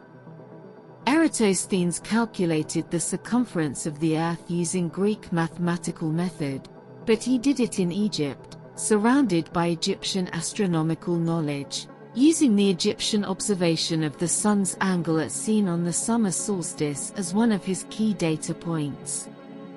The great synthesis of ancient astronomy that Claudius Ptolemy produced in the 2nd century AD, the Almagest, the most comprehensive astronomical text of the ancient world, which dominated Western astronomical thinking for 14 centuries, was produced in Alexandria, at the intersection of the Egyptian and Greek intellectual traditions, the product of both rather than either alone. The synthesis that produced the Almagest also produced, in the same Alexandrian millennia, the beginnings of alchemy, the proto-scientific tradition that sought to understand the transformation of matter, particularly the transformation of base metals into gold, and which was the direct ancestor of modern chemistry. The word alchemy itself derives from the Arabic alchemia, which in turn derives from the Greek chemia, which may derive from the Egyptian word chem, the black land, the name the Egyptians used for their own country. Chemistry, the science that underlies everything from the pharmaceuticals in your medicine cabinet to the materials in your phone to the food on your plate, may carry inside its name the echo of the black earth of the Nile Valley, the dark fertile soil that made Egyptian civilization possible in the first place. Chem to chemia to alchemia to alchemy to chemistry. The black earth of the Nile Valley, transformed over 2,500 years of linguistic evolution, still present in the name of one of the most important sciences in the modern world. The black earth, the red desert, the blue lotus, the golden flesh of the gods. Egypt was a civilization of color and light and the extraordinary visual richness of a world where everything meant more than one thing and nothing was merely itself. Where the color of the soil was the name of the country. Where the color of the sky at dawn was the color of a god's skin. Where the color of a specific mineral ground to powder and applied around the eye simultaneously reduced glare and invoked divine protection and made the wearer more beautiful all at once. That way of inhabiting the world, finding multiple layers of meaning in ordinary things, understanding the material and the spiritual not as separate categories but as different registers of the same reality, is perhaps the most difficult thing for a modern mind to fully absorb about ancient Egypt. We are trained to separate, to categorize, to put the scientific explanation in one box and the spiritual meaning in another and the aesthetic experience in a third and never confuse them. The Egyptians put them all in the same box, because to them they were the same thing. Different ways of accessing the same underlying reality, different languages for describing the same world. The sky is fully committed to dawn now. The amber above the horizon has brightened to gold and the gold is spreading upward, the deep blue of the pre-dawn sky retreating before it, the stars fading one by one as the light increases, not disappearing, just becoming invisible, still there but overwhelmed by something brighter, the way small truths are sometimes overwhelmed by larger ones without ceasing to be true. The Sphinx is fully visible now in the growing light, its eastward gaze trained on the exact point on the horizon where the sun will appear. It has been watching that point for 4,500 years. It knows exactly where to look. It has never been wrong. The pyramids behind you are catching the first touch of gold on their upper faces, the light arriving at the top first, the way it always does, working its way down the stone as the sun rises. The pyramid faces transforming from shadow to gold in a slow progression that takes minutes and is extraordinary to watch if you are watching, which you are, which you have been, which is the whole point of having stayed this long in the dark. The light is almost here. And Egypt, in the last moment before it arrives, offers one final thing. Not a fact, exactly, or not only a fact.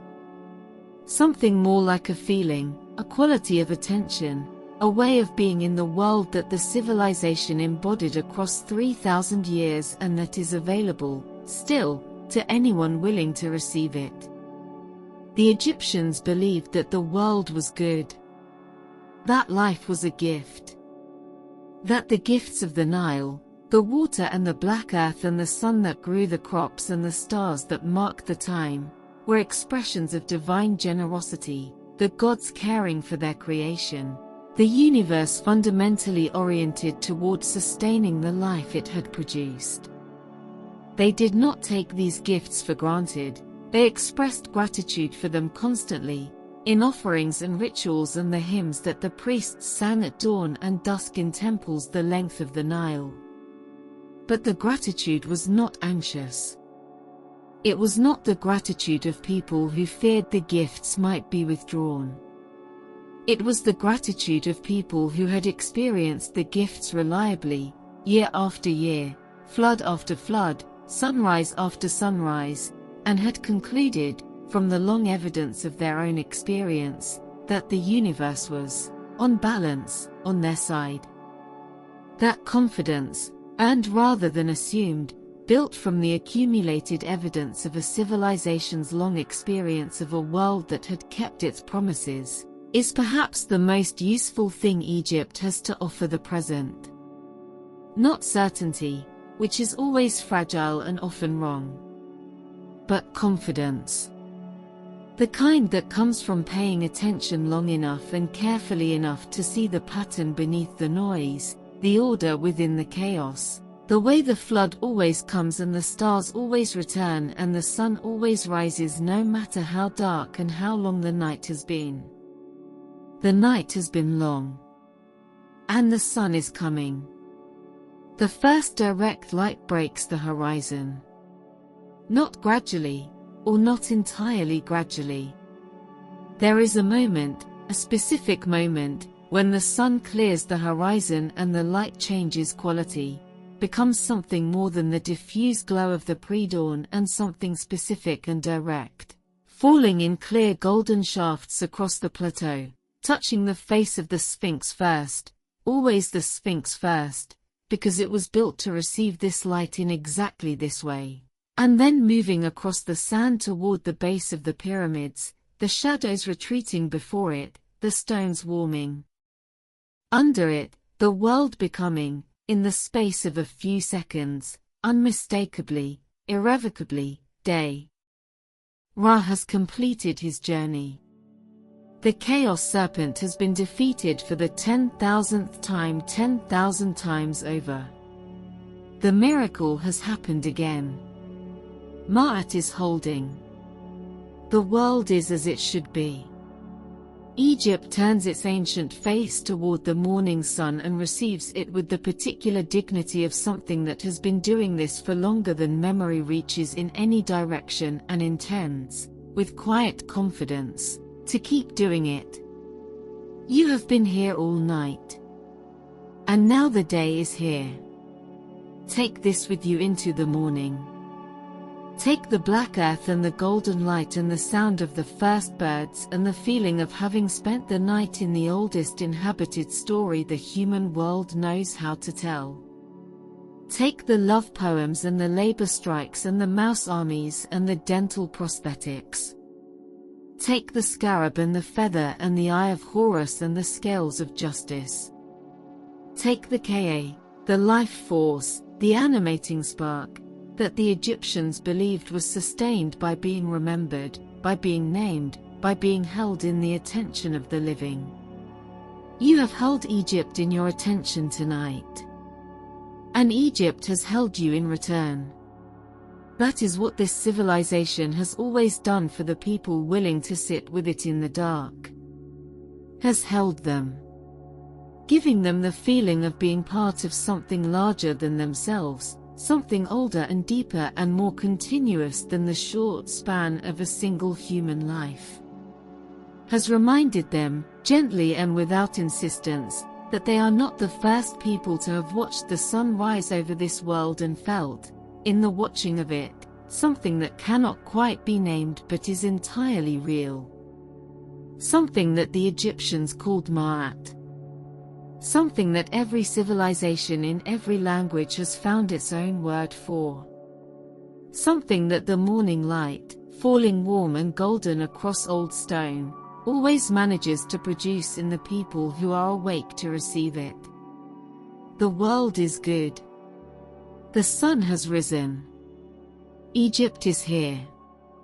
Sleep well.